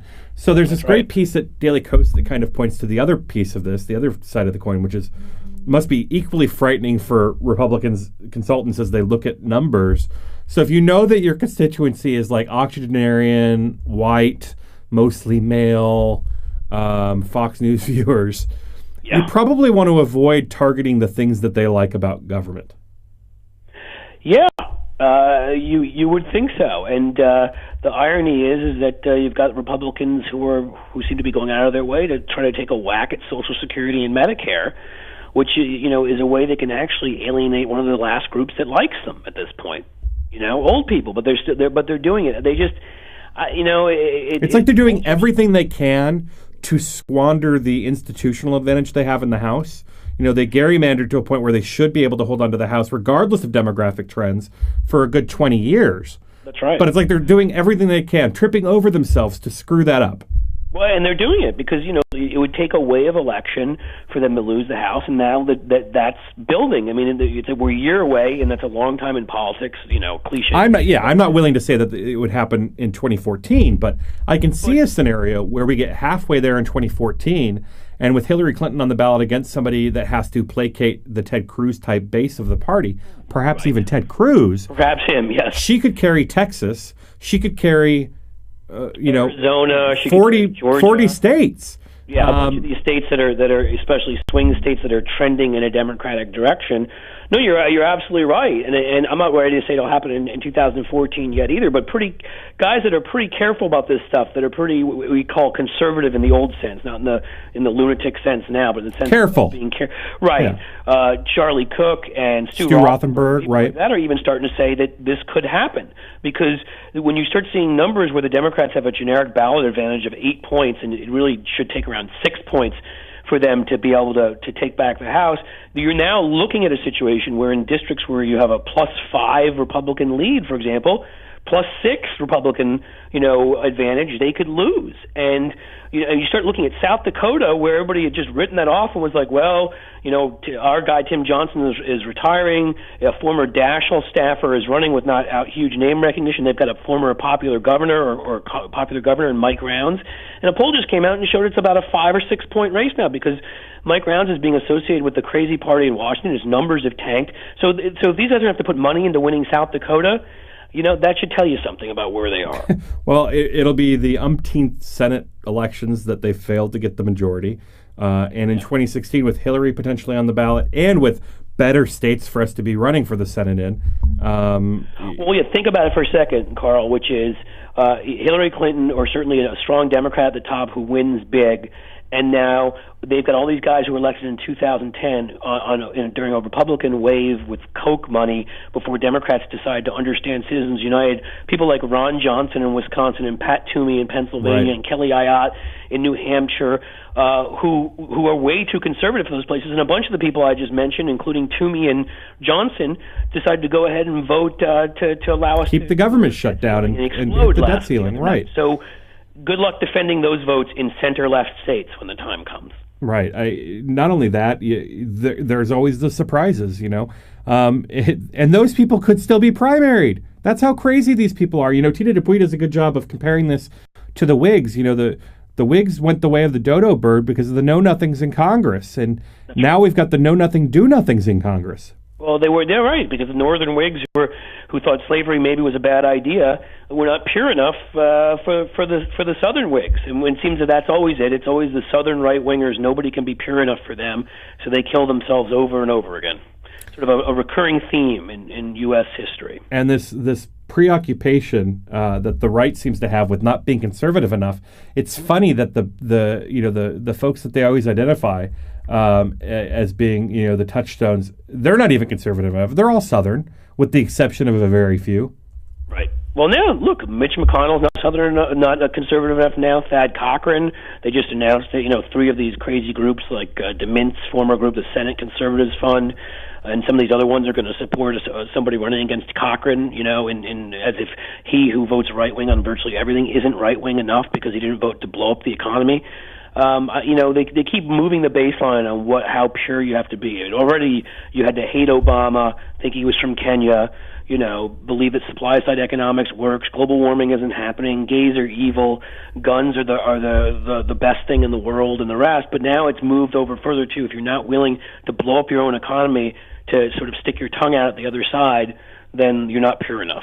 So where that baseline will move to next. We've got like 2 minutes left. What do you think of, after the 2012 election, the base was shocked, we thought the polls were skewed. Karl Rove and Fox News and Rush Limbaugh and all of the conservative media said we were going to win and that Romney was going to pick up seats in the Senate, and none of that happened. We're not going to support you anymore.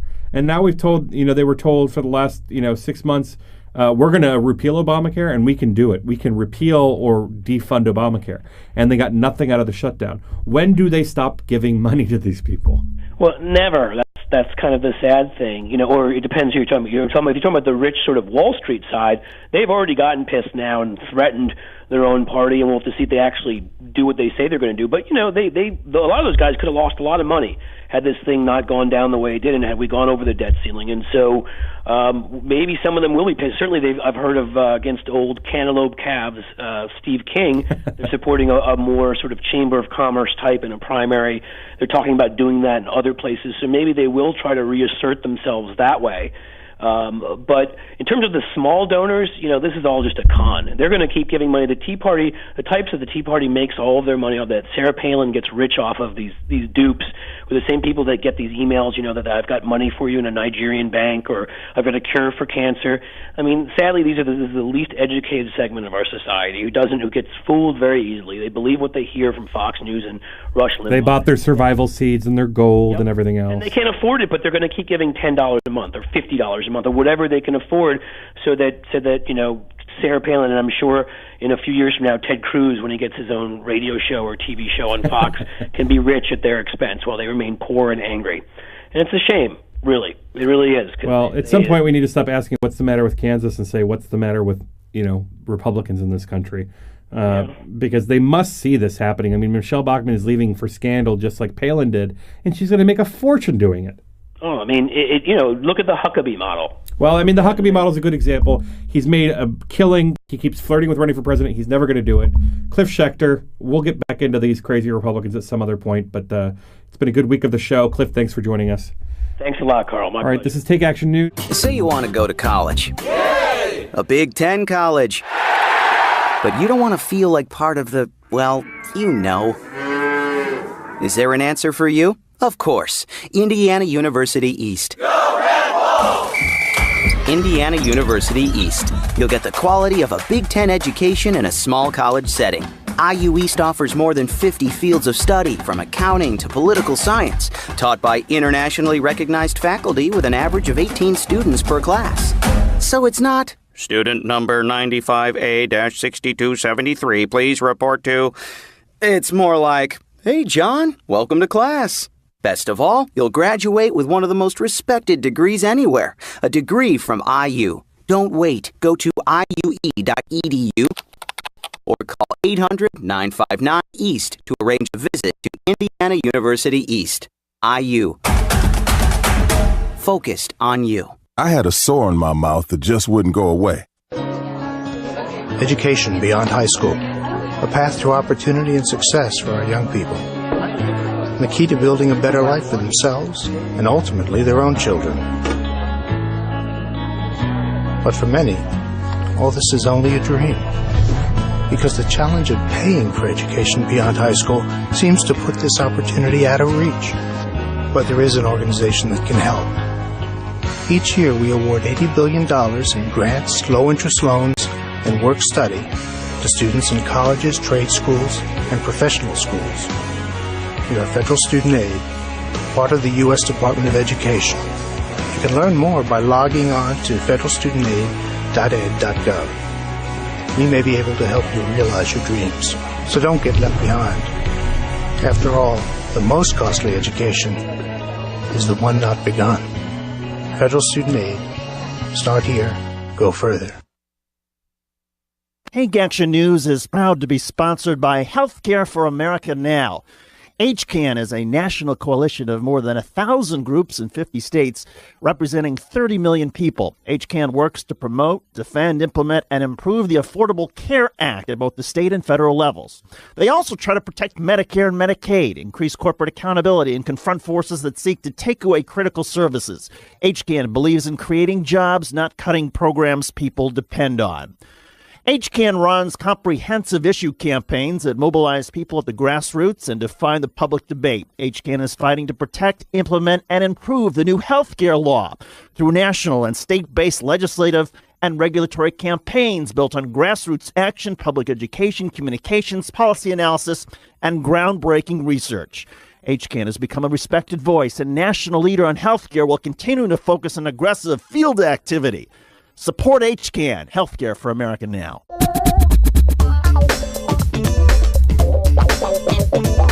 Welcome back. This is Take Action News. As I said at the bottom of the last segment, first of all, Karl Frisch here.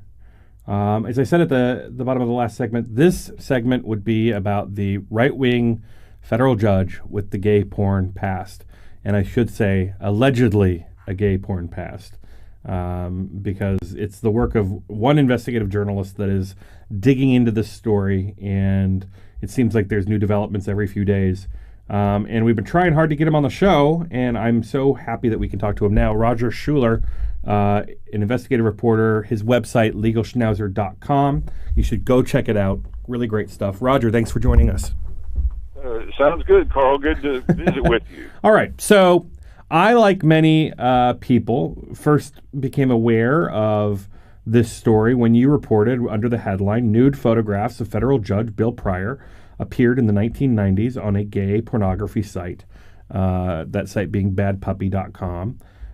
So walk us through this. I mean, I'm not going to ask you to give away your investigative secrets here, but the photos, look remarkably similar between the judge and this guy that went by the judge's name 20 years ago, almost 30 years ago, on the internet.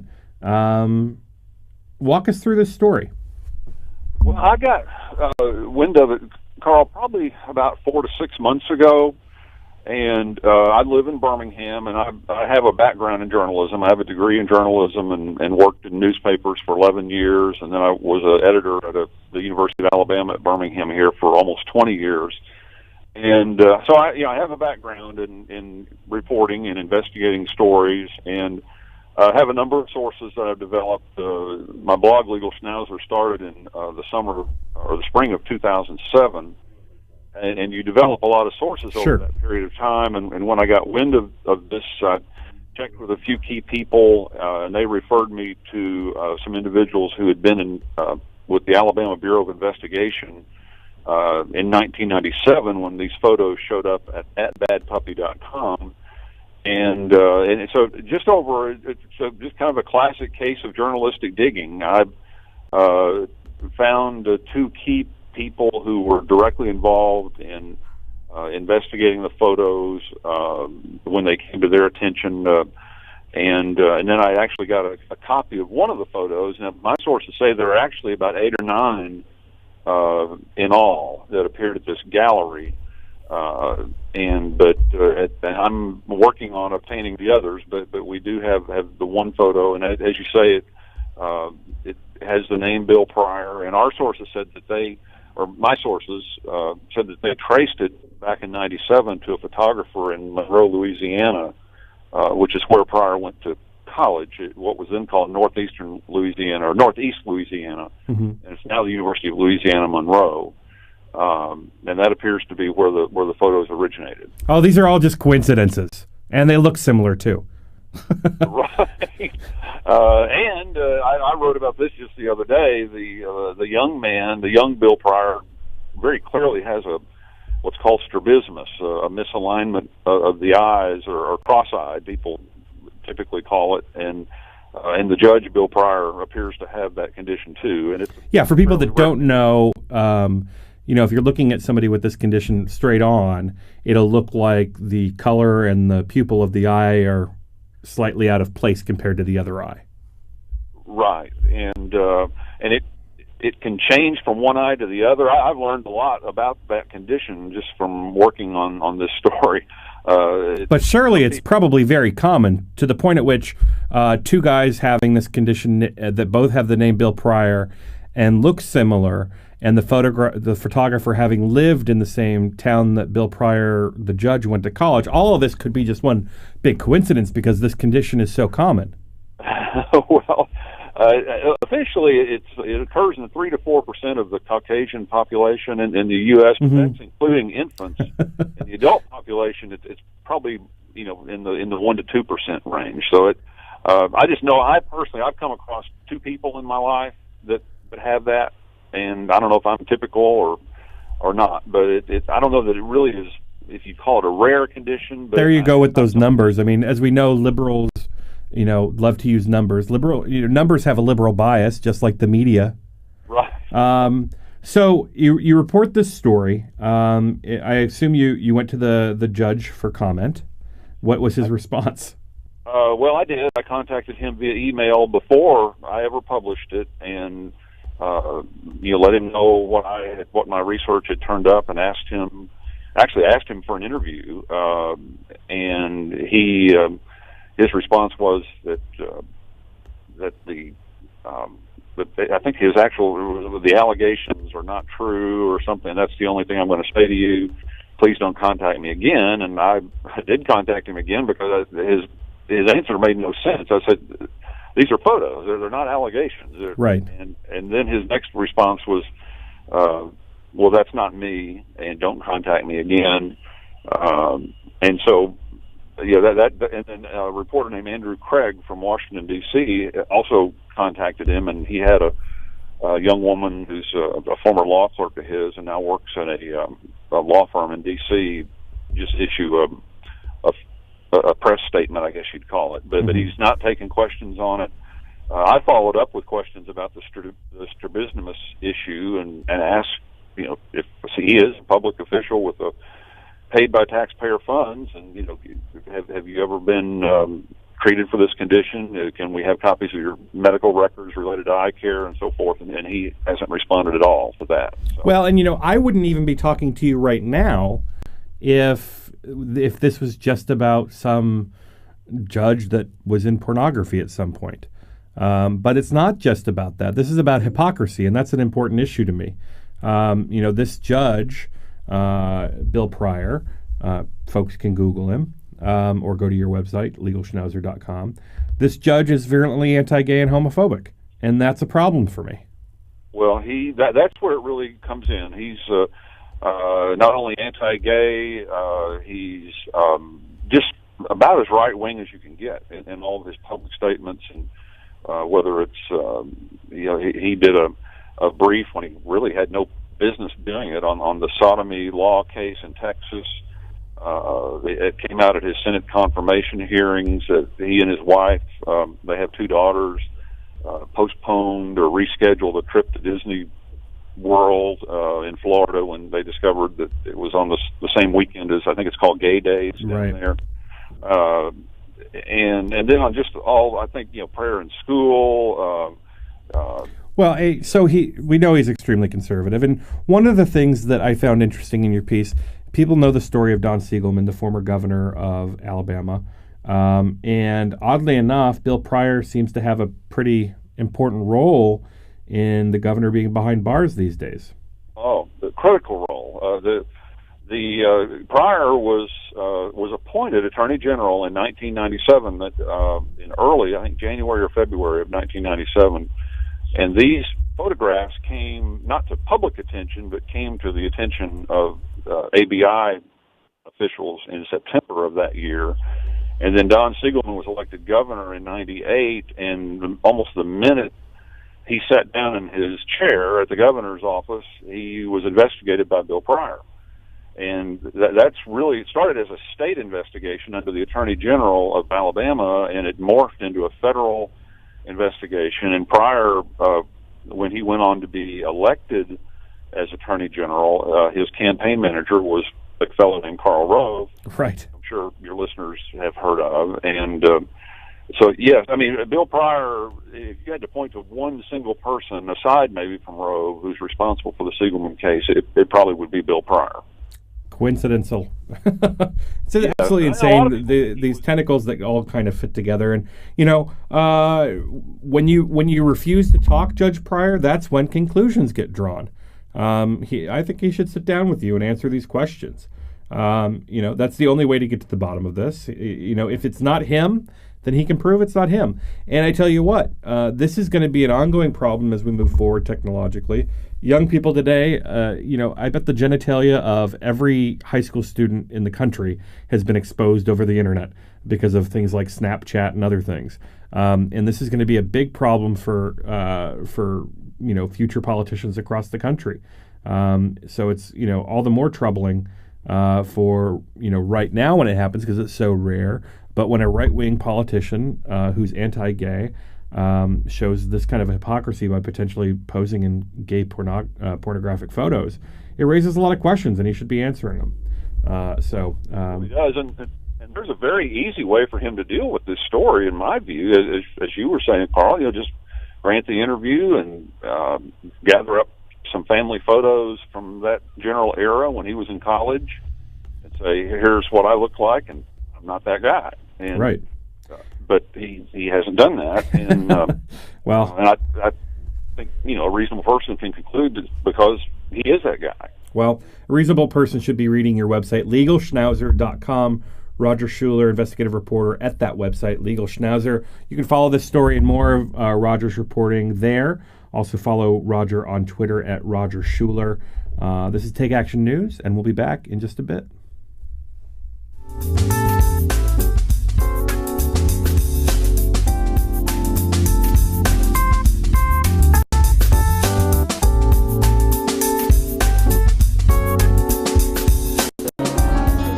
Education beyond high school, a path to opportunity and success for our young people, and the key to building a better life for themselves and ultimately their own children. But for many, all this is only a dream, because the challenge of paying for education beyond high school seems to put this opportunity out of reach. But there is an organization that can help. Each year we award $80 billion in grants, low-interest loans, and work-study to students in colleges, trade schools, and professional schools. We are federal student aid, part of the U.S. Department of Education. You can learn more by logging on to federalstudentaid.ed.gov. We may be able to help you realize your dreams, so don't get left behind. After all, the most costly education is the one not begun. Federal Student Aid. Start here, go further. Jeff, I'm home. Hey, Mom. So, what did you do today? I noticed the dishes are still in the sink. I've been busy. Getting your taxes done like we talked about? Oh, I got my friend Dave on that. Hey, he's only charging $20. Not Dave from your high school class who graduated 3 years late. Yeah, he's good with numbers. Won our fantasy football league last year. Jeff, I can't believe you would actually take your... Kidding, Mom. I took all my paperwork over to that preparer just like you recommended. Using a paid tax preparer this year? Visit irs.gov for some do's and don'ts. Like look for a preparer who has a preparer tax ID number and signs your return. Check out their qualifications and review your tax return before you sign it. Oh, Jeff, why do you do this to me? Mom, you're just so easy. irs.gov. It's the best tax tip of all. Hello everyone, I'm Daniel Marins, and I'm here to talk to you about Take Action News with David Shuster. Every week we talk politics, government, and what you can do to take action. David Shuster talks with today's leading political minds. Valerie, so many people will know your name, know your story because of those dastardly actions by the Bush administration to try to discredit your husband, who called them out for their lies that led up to the Iraq War. And in so going after him, they leaked your name. 10 years since the start of the Iraq War. Has your perspective on any of this changed? Do you still carry around any sort of anger or frustration to the Bush administration? How have you been dealing with it all these years? Until the right is able to come to terms with the reality that we were lied into this war and it was not a good idea and it wasn't to liberate the Iraqi people, they will just continue to live in, la-la land and perpetuate the lies that got us into the war in the first place. Tune in from noon to 3 p.m. every Saturday, right here on We Act Radio.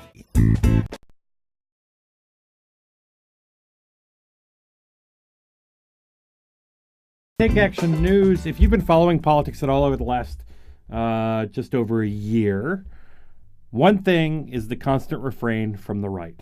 And if you wanted to know how ingrained in the right it is, all you had to do was look at the issues surrounding the shutdown of the government and the near default on the debt ceiling. The second we came out of those two things and compromise was reached, and when I say compromise, Republicans got nothing. The second those were reached, Fox News returned to Benghazi.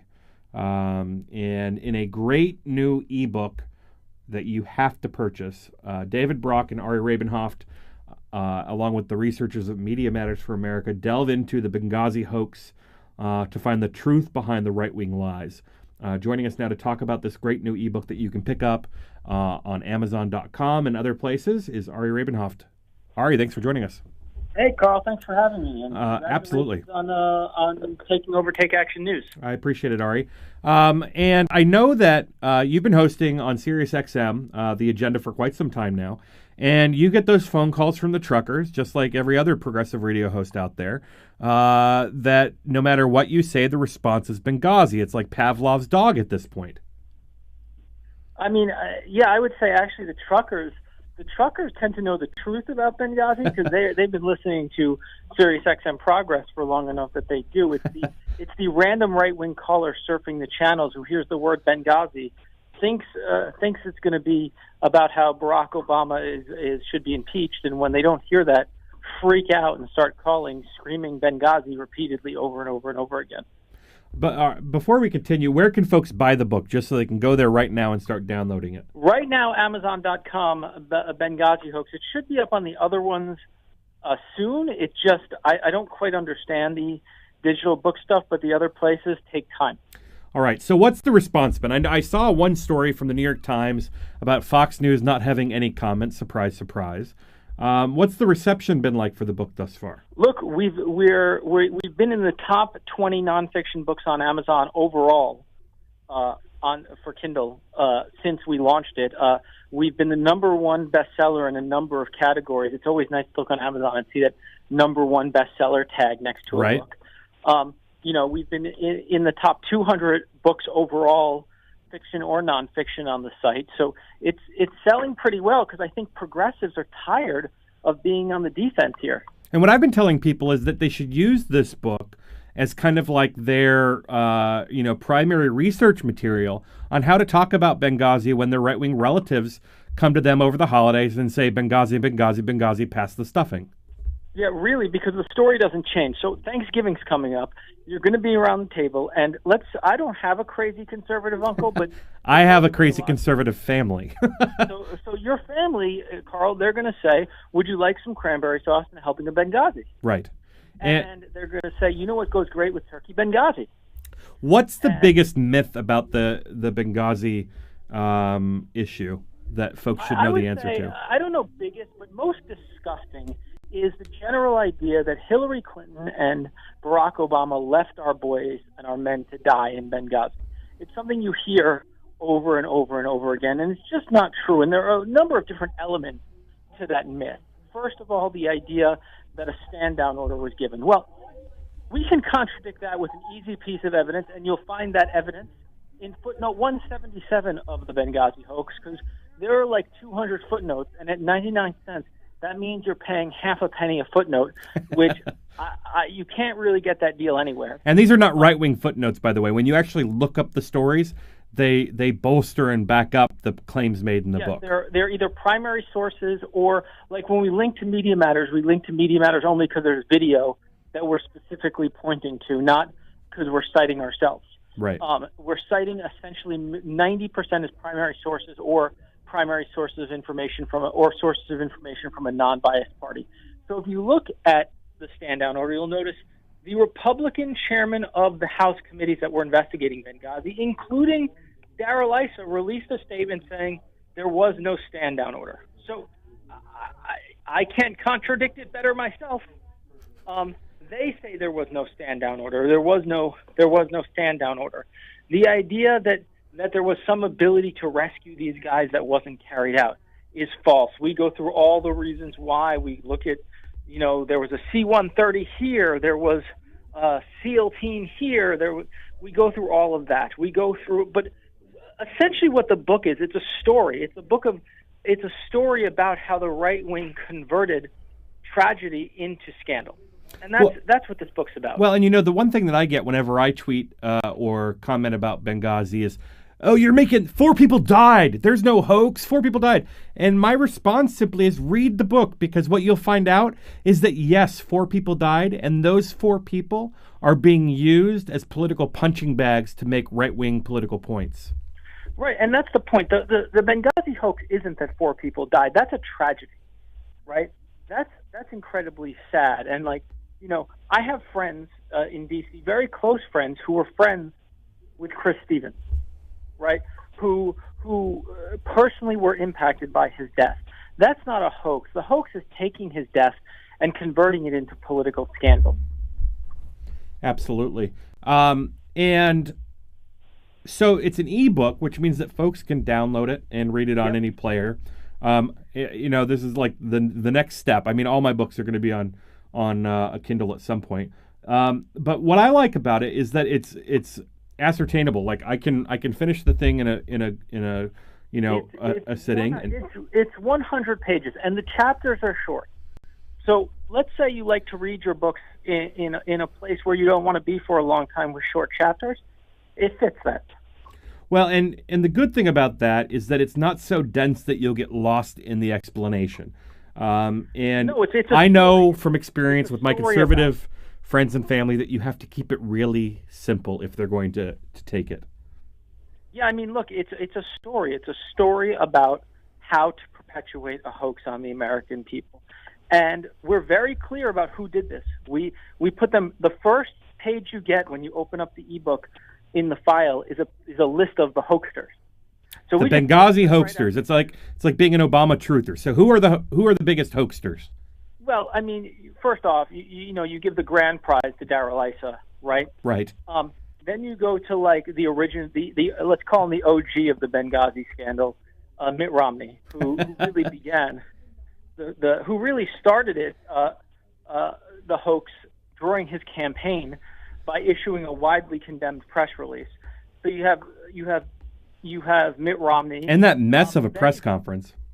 Right. And then you have your Fox News guys. You have Sean Hannity, of course, Eric Bolling, the hosts of Fox and Friends. They're all in. Then you have some like Republican attorneys who always pop up every time there's a Democratic scandal.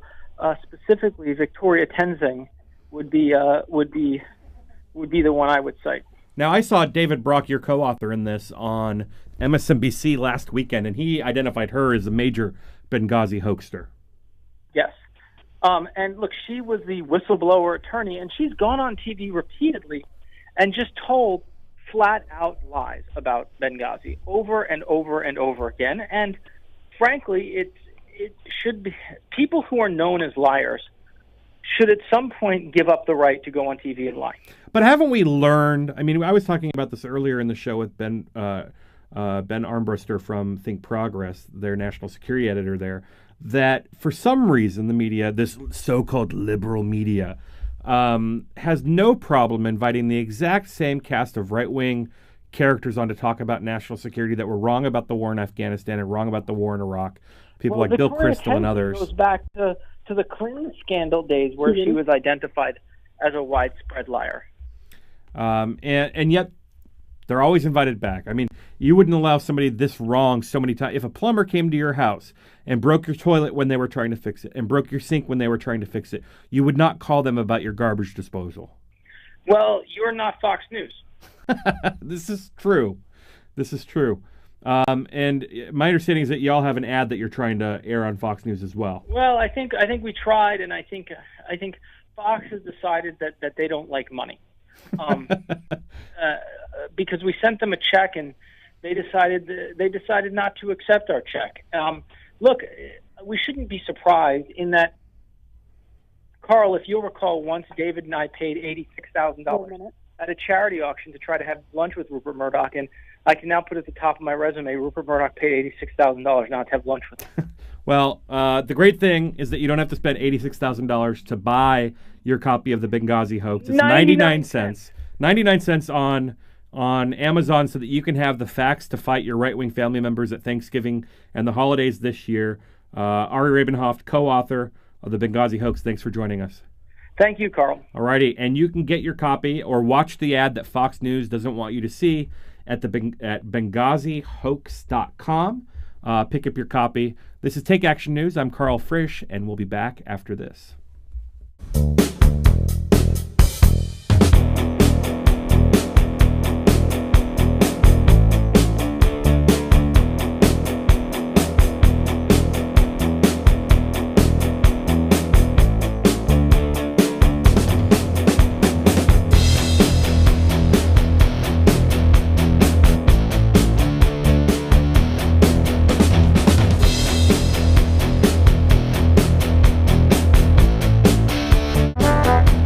Hey there, Matthew Filipovich here, host of the creatively titled Matthew Filipovich Show, which, by the way, you can hear every single Saturday from 8 a.m. to 10 a.m. right here on 1480 a.m. We Act Radio. Now, I'm going to be honest with you people, I'm not the smartest guy in the world, but I like talking to smart people who are smarter than me, some of the smartest, funniest, most badass progressives out there. People like Glenn Greenwald, Naomi Klein, Cenk Uygur of the Young Turks, Jamie Kilstein, Allison Kilkenny, Alan Grayson, Jeremy Scahill, Jim Hightower, and more. That's right, I said more. Don't believe me? Well, tune in to the Matthew Filipovich Show every single Saturday from 8 a.m. to 10 a.m. for some of the best in liberal talk, news, comedy, and interviews right here on 1480 a.m.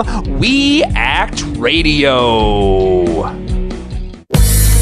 You're listening to We Act Radio, WPWC 1480 AM. Now get out there and do something. This is the Working Virginia Update. I'm Jesse Russell. One of the next battlegrounds for marriage equality is in Virginia, where 2 federal lawsuits are advancing in the legal process this week. From Richmond, Catherine Komp reports. The 2 suits seek to invalidate the state's ban on same-sex marriage and civil unions, and its refusal to recognize legal marriages from other states. Reducing this inequality, says Nancy Wohlforth, founder of the AFL-CIO's Pride at Work initiative, will help working families across the state. People who are able to get benefits for their entire family improves their life immensely, immediately, because they can cover their spouse and their children under a state employee's health plan. Same-sex couples in Virginia are denied more than 1,000 other rights and benefits, including those concerning tax breaks, adoption, and perks given to military spouses. This update made possible by the Office and Professional Employees International Union, ensuring fair treatment, fair wages, and benefits for thousands of working Virginians. Online at opeiu.org. Who is stopping nearly 3 million kids in America from even talking to their parents? I'm singer-songwriter Patty Larkin, and this is the Civil Liberties Minute with ACLU attorney Bill Newman. Today in America, 2.7 million children have a parent who is incarcerated, an experience that for kids can be as traumatic as divorce or even death. Prisoners, who often are housed hundreds of miles away from their families, can only stay connected with their kids by phone. But for-profit prison phone companies like Global Tellink, by charging sky-high rates, $17 for a 15-minute call, make families choose between having enough to eat or money to pay the doctor or talking to dad. Why do companies do this? Because they can. Last August, the Federal Communications Commission capped the price for inmate calls at 25 cents per minute for interstate calls, that is, say, from Connecticut to New York or Massachusetts. A good step, but a small one, because most prisoners are serving time in their home state, and so the FCC edict doesn't help them or their families or their kids. Yet, the FCC can and should finish the job by capping in-state prison phone rates at a fair price. And there is a petition at the FCC urging the commission to do exactly that. So if you go online and sign the petition, almost 3 million kids in America will thank you. The Civil Liberties Minute is made possible by the American Civil Liberties Union at aclu.org, because freedom can't defend itself. Packers. Vikings. We come from different places. Uptown. Downtown. We come to different conclusions. Half empty. Half full. But when we live united, we make a real difference in the building blocks of life. Children succeed in school, families gain financial stability, the health of our neighbors improves, and suddenly so do our communities. Real change won't happen without you. Live united. So give, advocate, volunteer, live united. Sign up today at liveunited.org. Brought to you by United Way and the Ad Council. You're listening to WIN, Workers Independent News, a production of Diversified Media Enterprises. I'm Doug Cunningham. 22 U.S. senators are co-sponsoring the Manufacturing Jobs for America initiative aimed at revitalizing America's manufacturing industry to create more good jobs. Wisconsin U.S. Senator Tammy Baldwin is one of them. It's an initiative to bring together a bunch of really good ideas that will help strengthen manufacturing in America after decades, frankly, of erosion in that sector of our economy.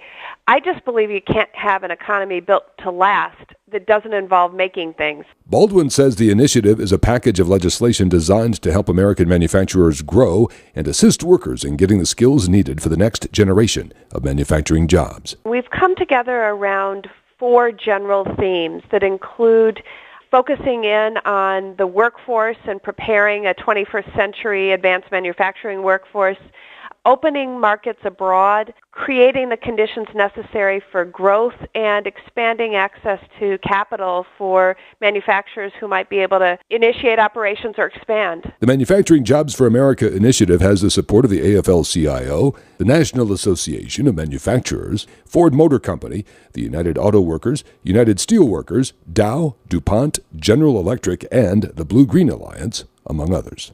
Verizon Wireless workers are seeking greater job protections in stalled contract negotiations. Jesse Russell reports. Verizon Wireless workers walked off the job in Southern California on Tuesday over stalled contract negotiations.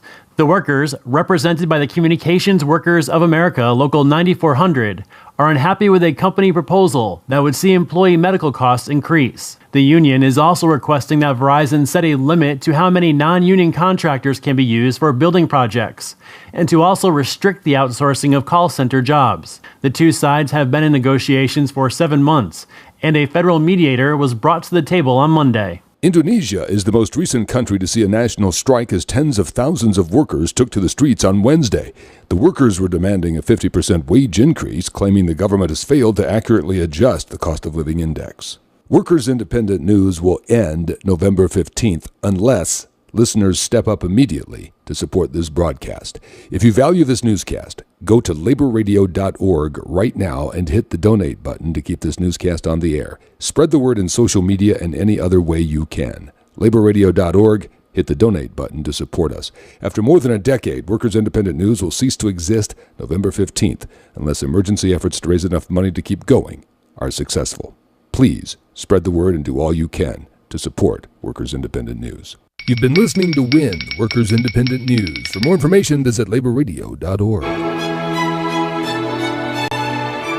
American citizens everywhere are demanding and supporting speedy and complete action. Broadcasting from the We Act radio studios in Washington, D.C., heard live across the nation, this is Take Action News with Karl Frisch. Many of the world's great movements of thought and action have flowed from the work of a single man.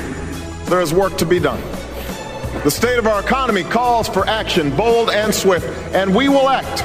We will take action when action is required.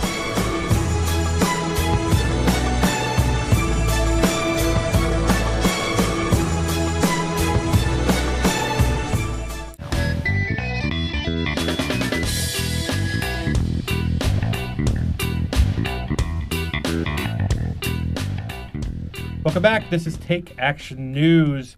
October brings a new Supreme Court term. I'm Karl Frisch, and I'm here chatting with Elizabeth Wydra from the Constitutional Accountability Center about what to expect in the next term. When we finished off the last segment, we were talking about how Supreme Court conservatives are slowly using incrementalism to march back the progress made during the civil rights struggles and successes of the 1950s and 60s.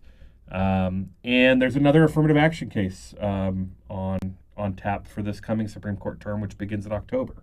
Yeah, so this case is, it's a little interesting. So in the last term, the court, we think, it's kind of ambiguous, said that universities still have have some authority to use some form of race-conscious measures to promote equal opportunity in admissions. So some ability to use some sorts of affirmative action programs.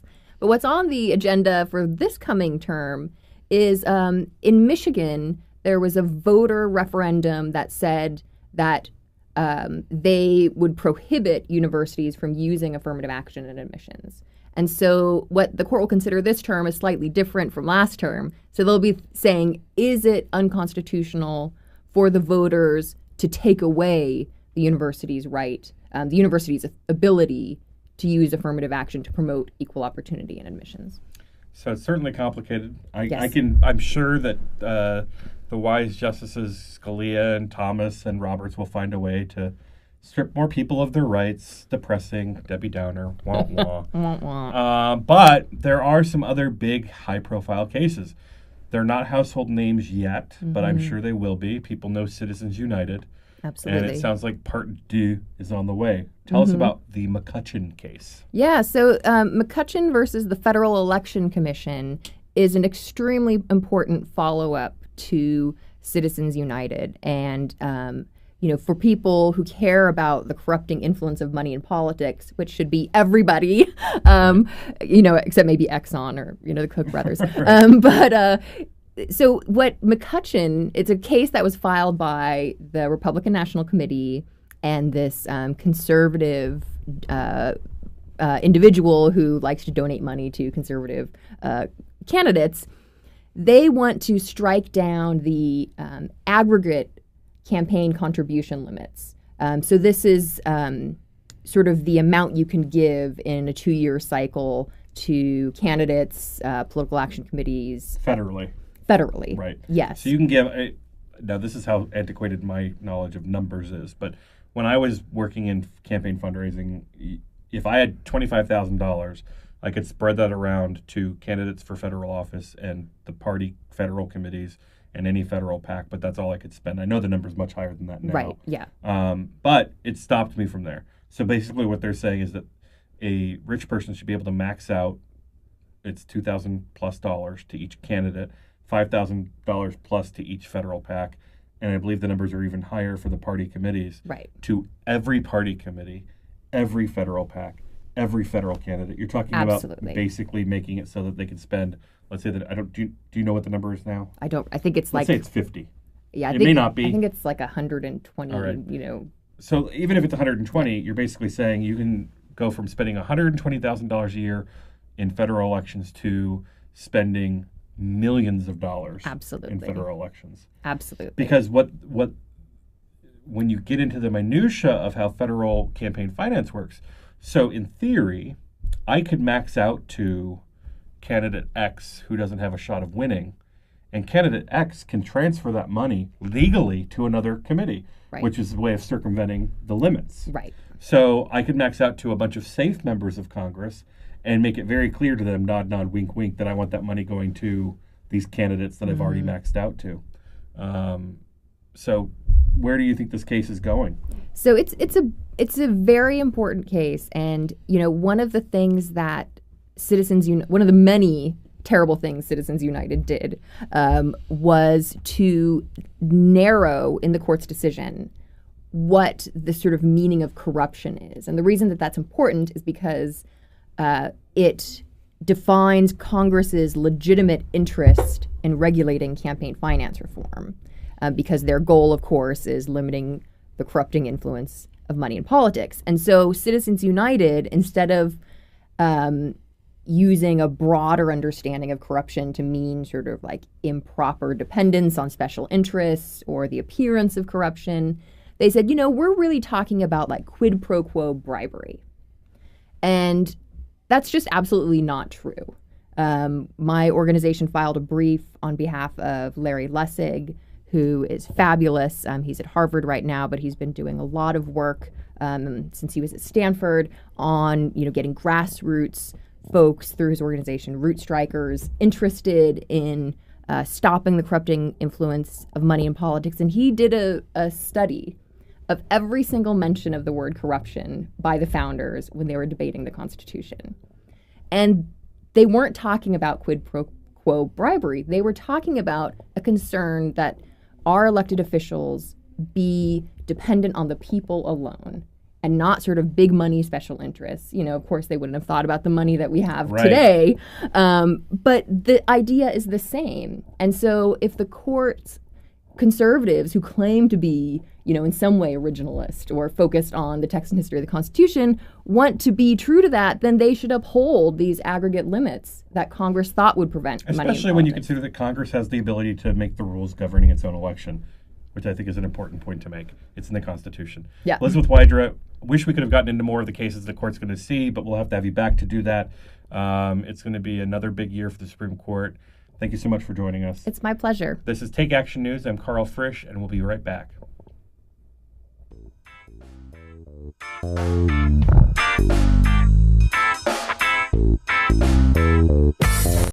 You're listening to WEAT Radio, WPWC 1480 AM. Now get out there and do something. Breast health awareness is critical for all women, particularly African Americans, because we have an increased risk of dying from breast cancer compared to women of other backgrounds. At U of M, I'm doing research here and with women in Ghana to look for an inherited link that makes African and African American women susceptible to a more aggressive type of cancer. Finding this link, I believe, will make new treatments possible. But right now, making sure that you are properly screened is our best protection. With experts like Dr. Lisa Newman, the University of Michigan Health System is a leader in cancer care. When you call our free Cancer Answer line at 800-865-1125, an oncology nurse will answer any questions you might have about the prevention, screening, and treatment of breast cancer and other forms of cancer. All calls are confidential. Call 800-865-1125 or visit uofmhealth.org/canceranswerline. We're working to help everyone enjoy longer, healthier lives. That's the Michigan difference. As a National Guard or Reserve member, you served your country. Now let VA serve you. I wouldn't be here today as a successful woman without the help that I received. Your VA honors your service by providing a wide range of veterans benefits. From home loans to job training, VA benefits can help with some of life's toughest challenges. What's important about VA benefits is they don't just touch you as an individual. They can touch your parents, maybe your grandparents, your child.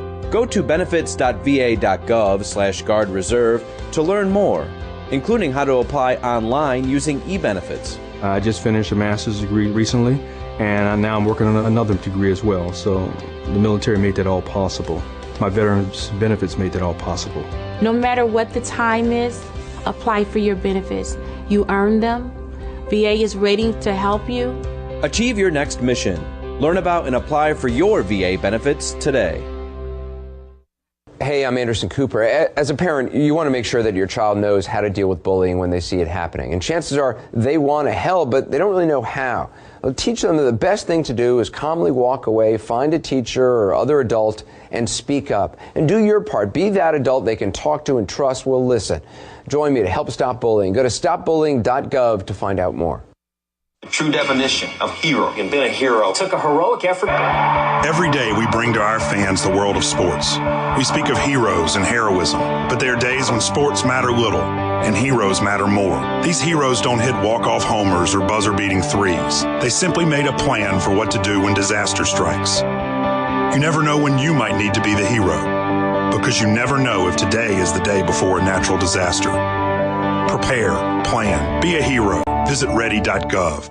Hey there, Matthew Filipovich here, host of the creatively titled Matthew Filipovich Show, which, by the way, you can hear every single Saturday from 8 a.m. to 10 a.m. right here on 1480 a.m. We Act Radio. Now, I'm going to be honest with you people, I'm not the smartest guy in the world, but I like talking to smart people who are smarter than me, some of the smartest, funniest, most badass progressives out there. People like Glenn Greenwald, Naomi Klein, Cenk Uygur of the Young Turks, Jamie Kilstein, Allison Kilkenny, Alan Grayson, Jeremy Scahill, Jim Hightower, and more. That's right, I said more. Don't believe me? Well, tune in to the Matthew Filipovich Show every single Saturday from 8 a.m. to 10 a.m. for some of the best in liberal talk, news, comedy, and interviews right here on 1480 a.m.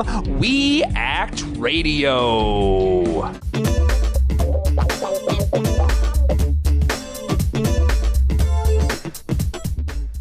Welcome back. This is Take Action News. I'm Karl Frisch. All weekend. So Chief Judge Brian Jackson of the United States District Court in the Middle District of Louisiana ordered this week the state to immediately release Herman Wallace from custody. According to his legal team, Wallace, who was dying of liver cancer and had just days to live, served over 40 years in solitary confinement for the 1972 murder of Brett Miller, a white prison guard at Louisiana's infamous Angola prison, which is formerly a slave plantation. Wallace was convicted of the murder alongside 2 other Black Panthers. They came to be known as the Angola Three and maintained their innocence, insisting that they had been framed in an effort to silence their political activism as members of the first Black Panther Party chapter. Joining us to talk about his release and his death is the writer Rania Khalek, and a friend of the show, indeed. Rania, thanks for joining us. Thanks for having me on. So tell us about this story. I mean, I can't even fathom. I mean, you hear horror stories about people that spend a week or a day in solitary confinement. Herman Wallace spent 41 years in solitary confinement. Yeah, it's really just an awful, awful story. It's also tragic. Herman Wallace, like you said, over 4 decades in solitary confinement, which the international community largely considers to be a form of torture. A couple years ago, the UN Rapporteur on Torture actually came out and said that anything longer than solitary confinement longer than 15 days, it actually leads to permanent psychological damage. So you can imagine the effects of over 4 decades in those conditions. And yeah, the situation with Herman Wallace, I mean, he was convicted, as was Albert Woodfox, who's still in prison, of this murder. There was there's no evidence, actual physical evidence linking Wallace to the crime. The witnesses who testified against him did so in exchange for favors from the prosecution. I mean, it's just, there's prosecutorial misconduct, there was inadequate defense counsel. I mean, it's just the worst, everything that could go wrong in a trial went wrong. Well, and it's one thing to have any one of these as part of your case, right? So you can have people, not everybody who gets favors from the government, like a reduced sentence or whatever, lies when they testify. But when you have inadequate counsel, when you've got people getting favors as the substance of the prosecution against you, and all of these other things added together, at the very least, you're like, there should be a new trial. Right, exactly. And the really sad thing is he's been obviously in solitary confinement all this time. The only reason it seems that a judge came out and said he needs to be released, well, he said it was because the grand jury during his original indictment, I guess, had excluded women. There were no women on the grand jury, so that was in violation of the 14th Amendment. So he ordered a new grand jury, and I just recall the day that a few hours before he passed away, the grand jury re-indicted him. So it's just amazing. I mean, and after 40 years, he finally gets out because he's basically dying, and his last few days are spent literally in and out of consciousness. I mean, it's just, the whole entire story is tragic. On top of that, the fact he has liver cancer. Liver cancer can be treatable if it's caught in time. And it wasn't until he lost 40 to 50 pounds that he was even given, a medical, physical. Which is not uncommon. I mean, there are people in solitary in California, I know, that have undiagnosed medical problems, and even when they are diagnosed, aren't getting the care that they deserve. Exactly. And there's just so many. I mean, I really believe the state of Louisiana put this man through hell. And, it's great.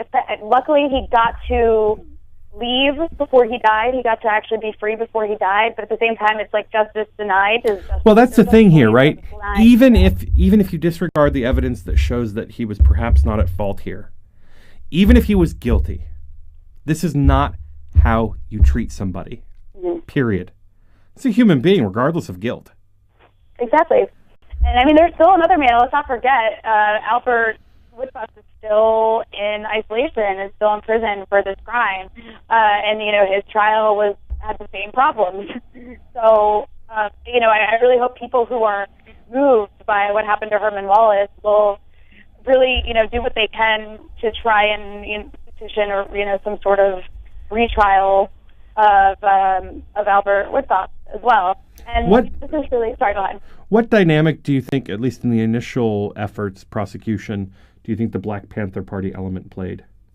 Oh, I mean, there's no question that these men were clearly targets because of their political activism. This is at a time in the 70s when, you know, the Black Panther Party was sort of on the rise. People were scared of it, and inside prisons, especially, there was a lot of uprisings, in some places riots, and so there was definitely a fear of Black prisoners. I mean, there still is, but this time was really like a sort of a contentious. This was there's a lot of tension around. Well, I mean, we still see, whether or not you think the Black Panther Party was ever good at achieving the aims that it sought, we still see this race-tinged commentary surrounding them. I mean, look at Fox News. You have the Black Panther story around voter intimidation from a couple of years ago, where there were like 2 Black Panthers in the entire state of Ohio who were standing outside of a polling place, and Fox News has probably collectively devoted a bazillion hours to the story. Yeah. Being conservatively speaking. It's really just like the Black Panther movement in general, where they really posed a threat to the status quo. Well, I mean, and they could just come out and say what they mean. I mean, Fox News could say, breaking news, there are Black people at the polling place. Exactly. Exactly. I mean, that's what you hear. It's the dog whistle, but I don't think it's a very well-covered dog whistle. No. But I mean, it's just, there's no doubt that this was around a time when there was a lot of tension and a lot of fear. And this is also, remember, Angola prison, and like you mentioned in the opening, we used to be a plantation. Right. And people still, like the prisoners there, they work the farm, they pick cotton. Well, I mean, that's the I wouldn't say amusing, but the disheartening thing is that a lot of these prisons today are, in essence, government-run plantations or corporate-run plantations where prisoners, folks that are incarcerated, perform work for menial wages that get paid into a special account sometimes for them. You're talking about cents per hour as opposed to dollars per hour. Or are responsible for the upkeep of the entire prison. Mm-hmm. Yeah, it's basically, prisons are basically warehouses for the most marginalized people in society, oftentimes the poorest people, poor people of color. They do. They work for a lot of corporations, a lot of U.S. corporations actually use prison labor. It's big money. I mean, and this is not to say, I want to be very clear for the listeners at home, nobody is saying that we shouldn't have prisons, and nobody is saying that, that we should let every prisoner out because they're horrible places to be. What we're saying is that these people are human beings, and that, yes, this is punishment, but it needs to be humane punishment. And they need, and people need, when we say that people have a right to a defense, we mean that they have a right to a real defense. Well, also, real quick, also to mention, I mean, there's 60% of people in prison are in there for nonviolent offenses. Right. So, also, just throwing that out there, we have a lot of... Many of them are drug-related offenses, and what happens in prison, and, people can look this up online, let's say that you are addicted to drugs and get caught dealing to supply your habit. You go to jail, and there's not any way in a lot of prisons for you to be rehabilitated from being a drug addict. There are very few resources for drug rehabilitation in jail. So what you learn in jail is not getting rehabilitated and getting weaned off of the drugs. What you learn is how to be a criminal from the violent sectors of the prison. And also, when you get out of jail, you have no rights. Literally, you can't vote, you can't get public assistance, you can't get public housing, no one will hire you, usually. So, I mean, the point I'm trying to make is that we still need prisons. People are still going to commit crimes, but we have to be smart about this. I mean, if you want to talk like a conservative, there are cheaper ways to do this so that we don't continue to produce people who continue to be a problem. If somebody goes to jail, the goal should not be to eventually let them out so that they can go right back in. The goal should be to reform them into productive members of society. Which is rehabilitation, right? And that's not necessarily what our prisons focus on. Our prisons are more about, getting revenge. And it would be a lot cheaper, too. It would be more productive for society in general. On many levels. I mean, and not just the cost of prisons, but on all kinds of government programs and whatnot. Rania Khalek, are we watching this other gentleman? Will he likely have another trial coming up? I believe that his petition for habeas corpus is sitting in the courts. That's just kind of like what was happening with Herman Wallace before. So I'm not sure. I mean, we'll just have to keep our eye on that, and hopefully that will be moved forward sooner. I don't want to see in another few years that Albert Ward Fox is on his deathbed and now is being released from prison. I mean, this is absolutely ridiculous. These people deserve to be treated like human beings. All righty. Rania Khalek, thanks so much for joining with us to talk about this important story. People can go to your website, raniakhalek.com, to keep up on this and see how things develop. Rania, thanks for joining us. Thanks for having me on. All righty. When we come back, we're going to talk more about the issue of prisoners' rights in solitary confinement with the ACLU's representative on the subject. So stick around. You won't want to miss the discussion as it continues.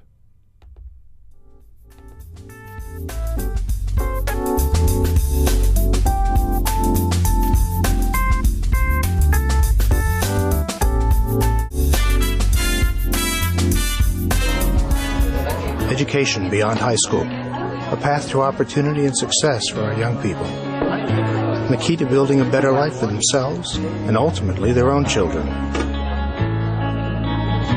But for many, all this is only a dream, because the challenge of paying for education beyond high school seems to put this opportunity out of reach. But there is an organization that can help. Each year we award $80 billion in grants, low-interest loans, and work study to students in colleges, trade schools, and professional schools. With our federal student aid, part of the U.S. Department of Education. You can learn more by logging on to federalstudentaid.ed.gov. We may be able to help you realize your dreams, so don't get left behind. After all, the most costly education is the one not begun. Federal Student Aid. Start here, go further. Jeff, I'm home. Hey, Mom. So, what did you do today? I noticed the dishes are still in the sink. I've been busy. Getting your taxes done like we talked about? Oh, I got my friend Dave on that. Hey, he's only charging $20. Not Dave from your high school class who graduated 3 years late. Yeah, he's good with numbers. Won our fantasy football league last year. Jeff, I can't believe you would actually take your... Kidding, Mom. I took all my paperwork over to that preparer just like you recommended. Using a paid tax preparer this year? Visit irs.gov for some do's and don'ts. Like look for a preparer who has a preparer tax ID number and signs your return. Check out their qualifications and review your tax return before you sign it. Oh, Jeff, why do you do this to me? Mom, you're just so easy. irs.gov. It's the best tax tip of all. Hello everyone, I'm Daniel Marins, and I'm here to talk to you about Take Action News with David Shuster. Every week we talk politics, government, and what you can do to take action. David Shuster talks with today's leading political minds. Valerie, so many people will know your name, know your story because of those dastardly actions by the Bush administration to try to discredit your husband, who called them out for their lies that led up to the Iraq war. And in so going after him, they leaked your name. 10 years since the start of the Iraq war. Has your perspective on any of this changed? Do you still carry around any sort of anger or frustration to the Bush administration? How have you been dealing with it all these years? Until the right is able to come to terms with the reality that we were lied into this war and it was not a good idea and it wasn't to liberate the Iraqi people, they will just continue to live in, la-la land and perpetuate the lies that got us into the war in the first place. Tune in from noon to 3 p.m. every Saturday, right here on We Act Radio.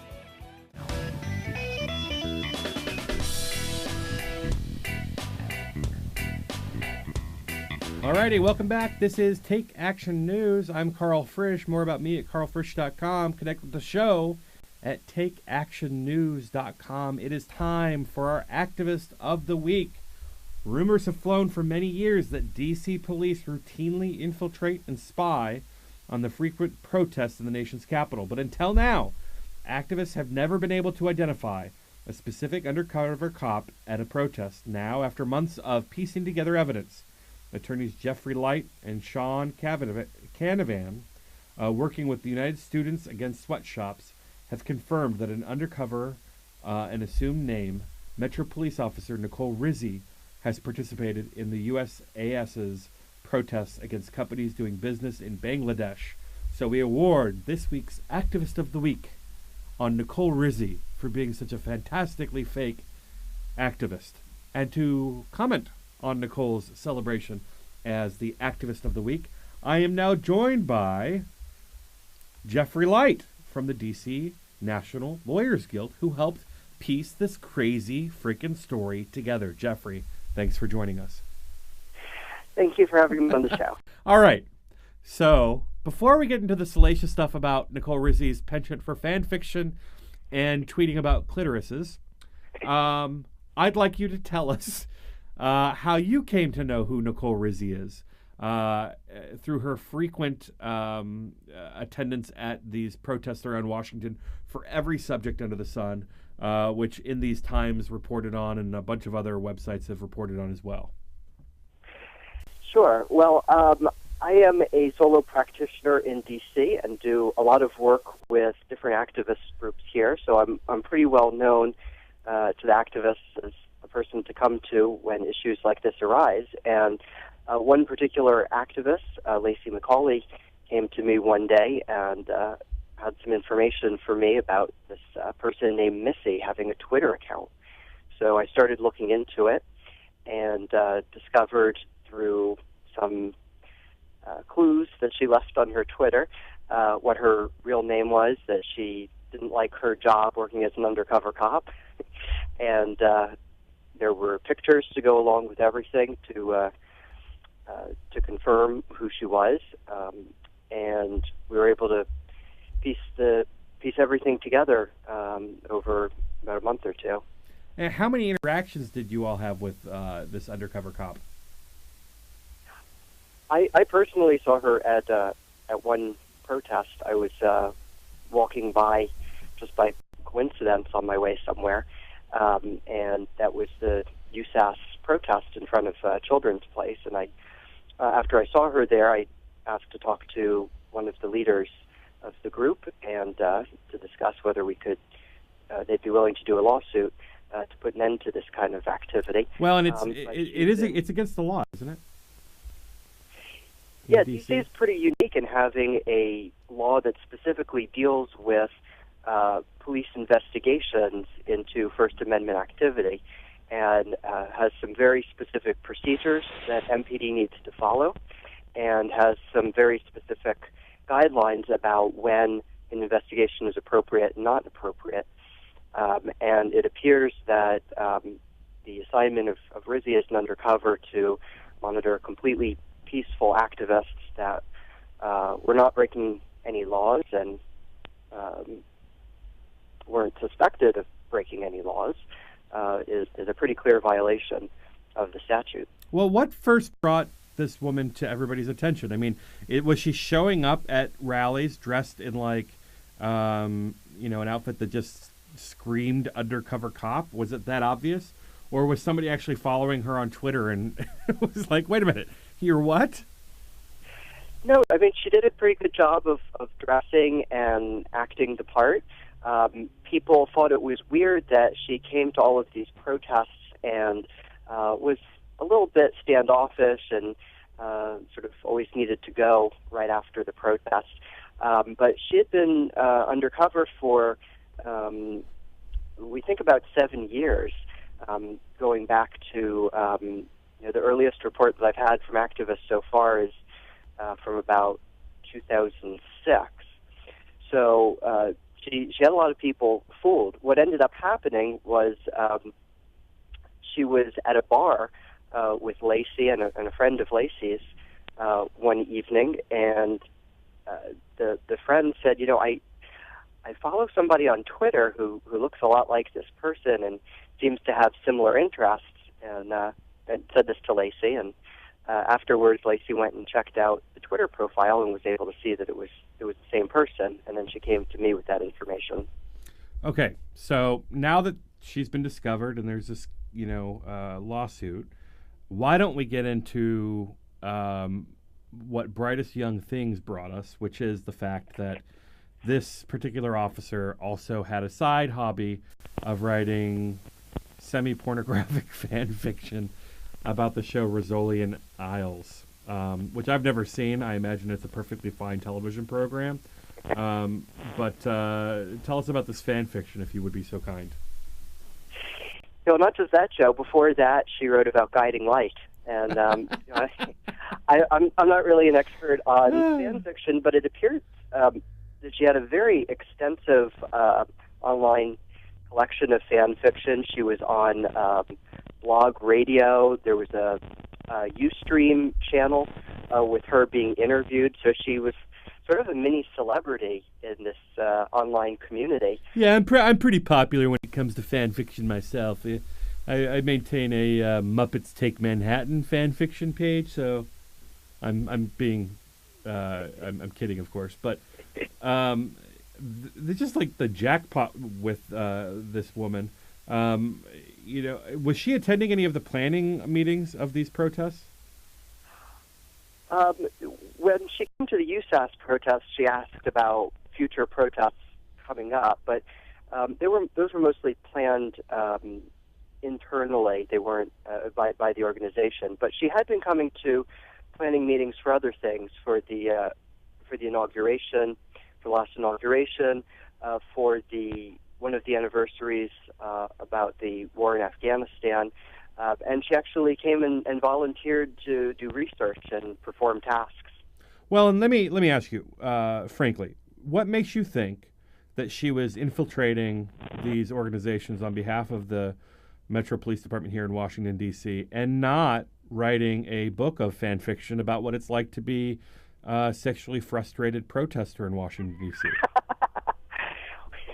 That's a good question. But we finally got an answer to our lawsuit yesterday from the D.C. government, and they didn't specifically refer to her by name.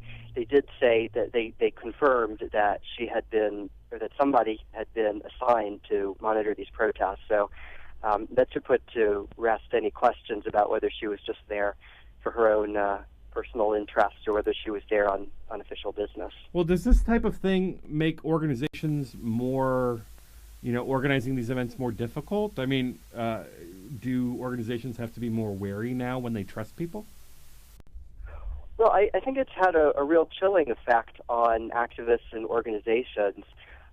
Mostly, people are now a lot more suspicious of people they meet who are new to the activist community. They're people that aren't already known, and people are starting to question, anybody could be an undercover cop if this person was able to do it for 7 years. And some people kind of got a weird vibe about her, but that happens sometimes. Well, and it seems like every few years we get one of these stories. Jeffrey Light with the D.C. National Lawyers Guild. Jeffrey, where can people find your fan fiction? That is something I have not gotten into yet. Well, I would recommend The Care Bears. It's a fantastic cartoon, and it's just ripe for such a thing. Jeffrey, where can people follow your work? Well,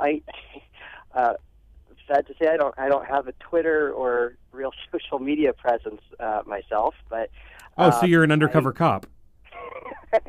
But I do a lot of the work that I do appears on the D.C.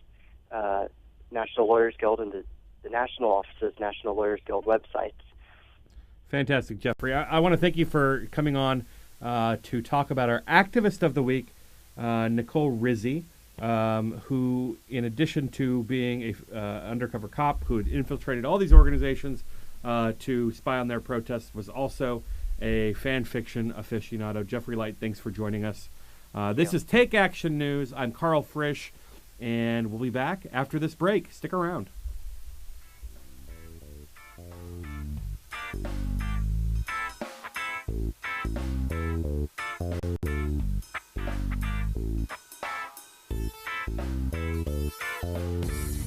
You're listening to WEAT Radio, WPWC 1480 AM.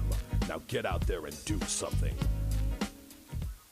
Breast health awareness is critical for all women, particularly African Americans, because we have an increased risk of dying from breast cancer compared to women of other backgrounds. At U of M, I'm doing research here and with women in Ghana to look for an inherited link that makes African and African American women susceptible to a more aggressive type of cancer. Finding this link, I believe, will make new treatments possible. But right now, making sure that you are properly screened is our best protection.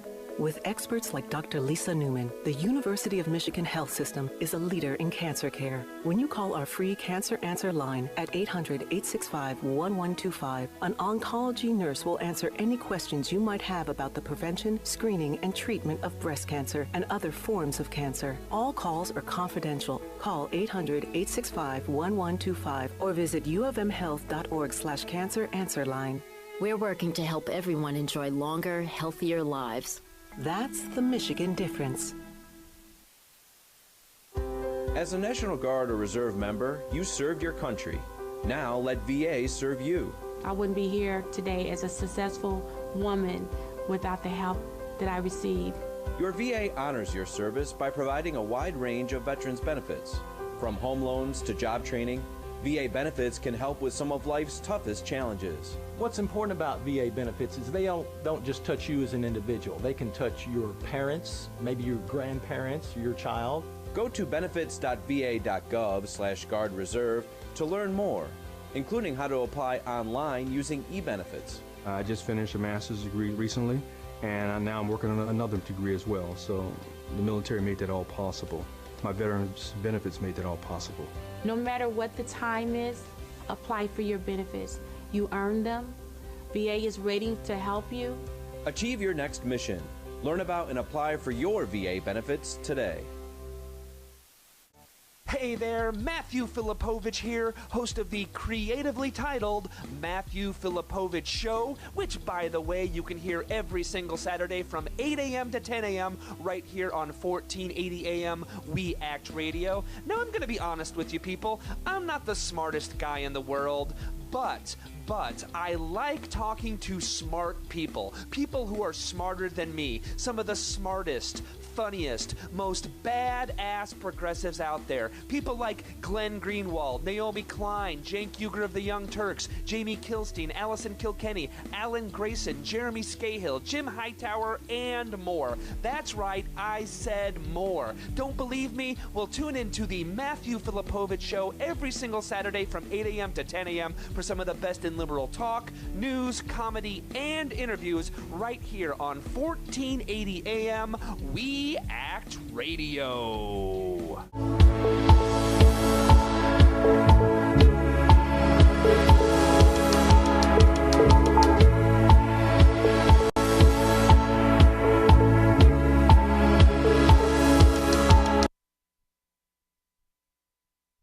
Welcome back. This is Take Action News. I'm Karl Frisch. All afternoon, you can find more about me at karlfrisch.com or on Twitter, Facebook. Follow me on any of those social medias. So, some bad news this week. A Texas appellate court has overturned the conviction of former House Majority Leader Tom DeLay for allegedly scheming to influence Texas state elections with corporate money. A three-judge panel voted 2-1 to overturn the conviction, calling the evidence, quote, legally insufficient, according to court papers filed Thursday. The decision formally acquits DeLay of all charges, but it could still be appealed by the government. Just hours after the ruling was announced, Tom DeLay visited Capitol Hill for a long-scheduled lunch meeting with members of the Texas Republican congressional delegation. Surprise, surprise, because back in 2010, when he was convicted, this all has to do with him bringing this corporate money into Texas to influence elections to win the Texas state legislature so that they could write better congressional districts that would defeat Democrats and elect more Republicans. The reason I know so much about this is because of our next guest. His name is Eric Burns.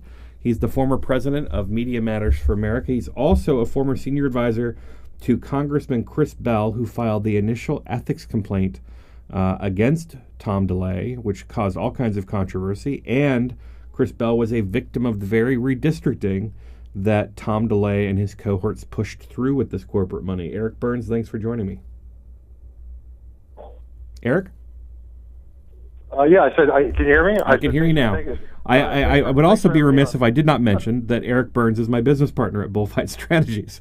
So thanks for joining us, Eric. No, thanks for having me. All right, so put us in your shoes, years ago at this point, when Chris Bell was deciding whether or not he would file this first ethics complaint against Tom DeLay. Well, I'll tell you, it was a climate of fear. There were quite a few folks on the left that had been involved with going after Newt Gingrich for his ethical lapses, in the late 90s, that knew about this, that warned us that we were going to receive death threats and we were going to receive, potential acts of violence, and that this was a serious group of folks that were essentially thugs. Now, that thankfully never happened, but we had to really sit down as a group, the entire staff, and the Congressman Bell in particular, who I think has demonstrated incredible courage and do what nobody else was willing to do, and that was to stand up to somebody that everyone knew was absolutely corrupt in Washington, that was the king of K Street. He was the architect of the K Street project. And obviously we knew a little more because we were, my boss, Chris Bell, represented a district in Houston, Texas, where Tom DeLay is from, which is also where I'm from.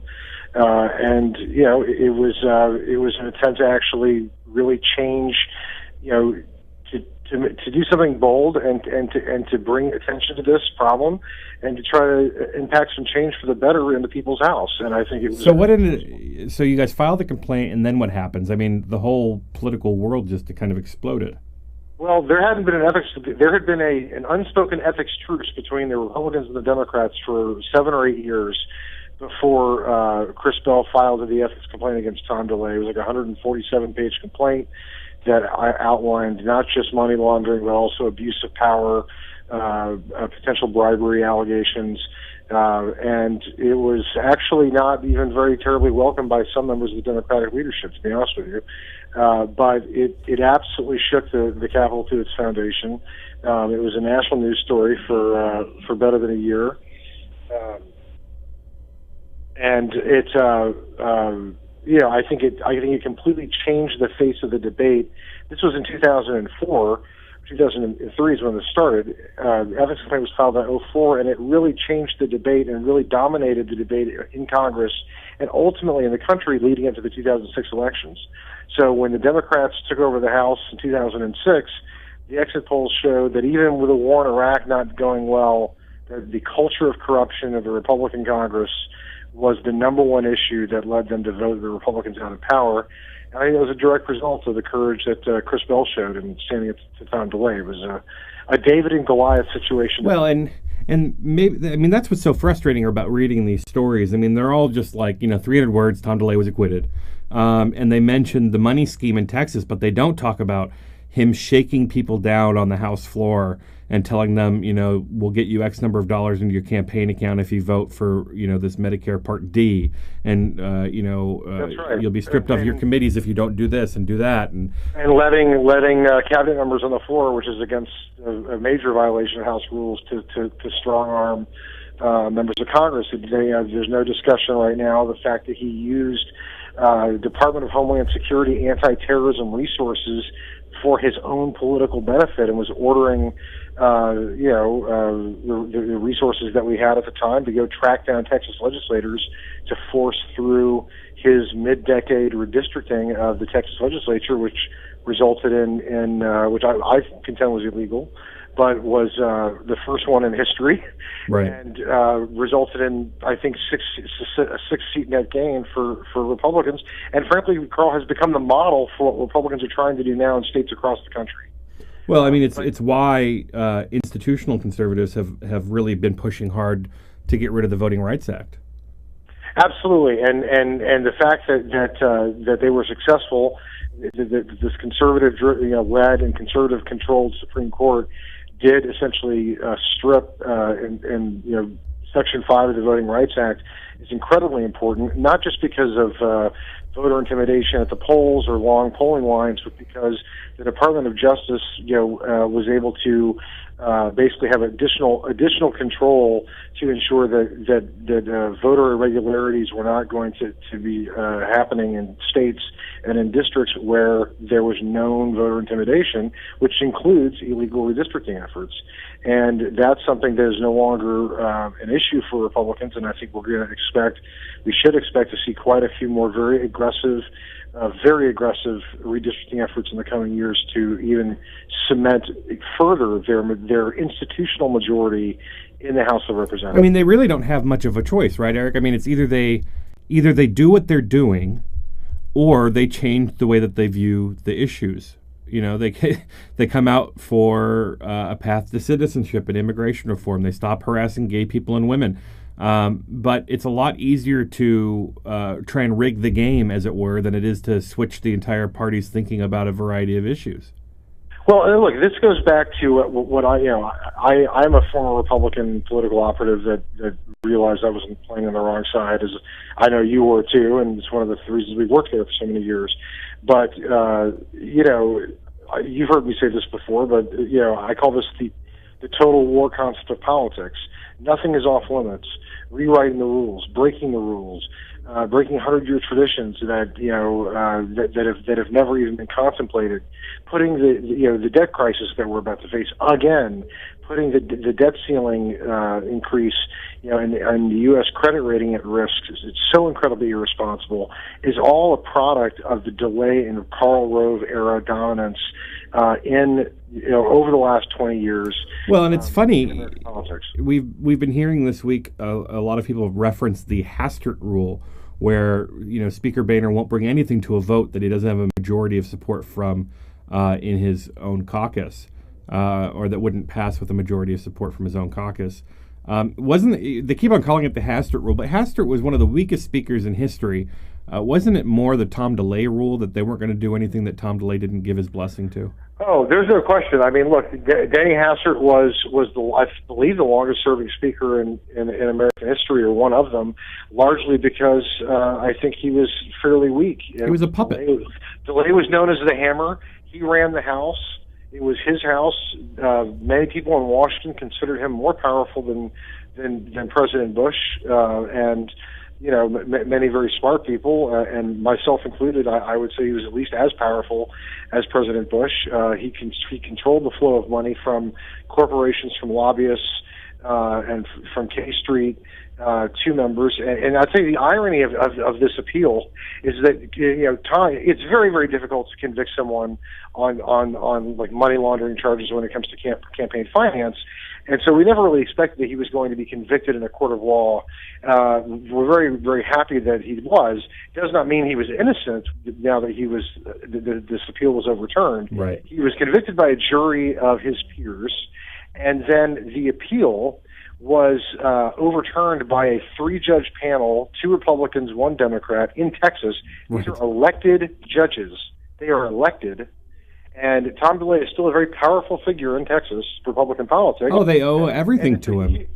That's right. And so it's not exactly a huge shock that this 3-judge panel voted. The 2 Republicans voted to. I mean, demographically, Texas has the ability would be more Democratic today had Tom DeLay not rigged the system than it was when he started playing games. Well, no, without question. And so he's built a model that the entire national conservative infrastructure is going to use to try to cement a generational majority inside the House of Representatives. And it's one of the primary reasons that we see such extreme politics coming out of the House that we don't see anywhere else, where we have people doing these seemingly crazy and irresponsible things, and they've taken I don't even know how many votes, Karl, to defund to defund Obamacare, and they've just done it again and passed it out of the House, and it's just they're often 41, and it's become the commonplace norm, and that's because these members are the districts have been so gerrymandered to protect and maximize conservative control, both in Texas and in many other states now across the country, that it's almost impossible to get rid of these very, very extreme members. It's crippling the House of Representatives. It's crippling our federal government. Well, and it's by design at this point. I mean, if they were going to encounter a Democratic administration, their best hope was not to work with the Democratic administration like the Newt Gingrich years with Clinton. It was to grind things to a halt. Well, look, when you have a party that is dedicated to less government, that believes fundamentally that government is going to fail, then shouldn't be a surprise to anybody in this country that when they get control of government, they are going to ensure that it fails. It's kind of, it's the equivalent of putting, nobody in this country would think it would be a good idea to put a CEO in charge of a major corporation that hates businesses and hates corporations. Everybody that anyone knows or anyone listening would say, yeah, that's a ridiculous idea, because of course they're going to mess it up. But that's exactly what we've done with with the Republicans, and a lot of this started with Tom DeLay. I will give you this though for DeLay, extremely powerful, called the hammer for a reason.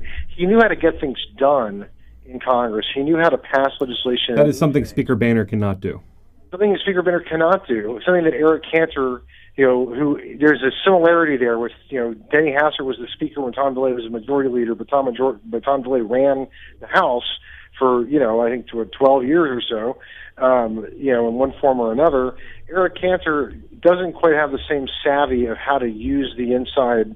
And I would also say that he and the Speaker just don't get along the way that Hastert and DeLay did. I mean, Hastert knew he was in his position because of Tom DeLay.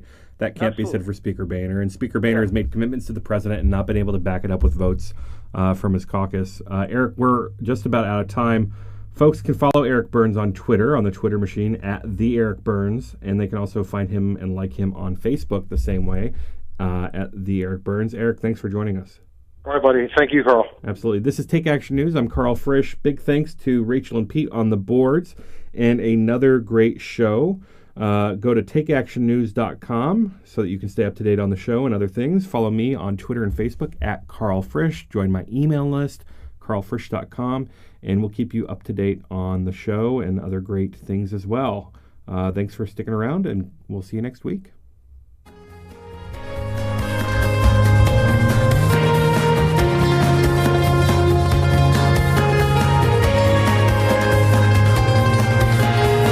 I'm Gary Johnson, former governor of New Mexico. Last year, my state became the 12th state to allow medical use of marijuana by patients who are seriously ill. Some people were surprised that a Republican governor supports medical marijuana, but I'm hardly alone.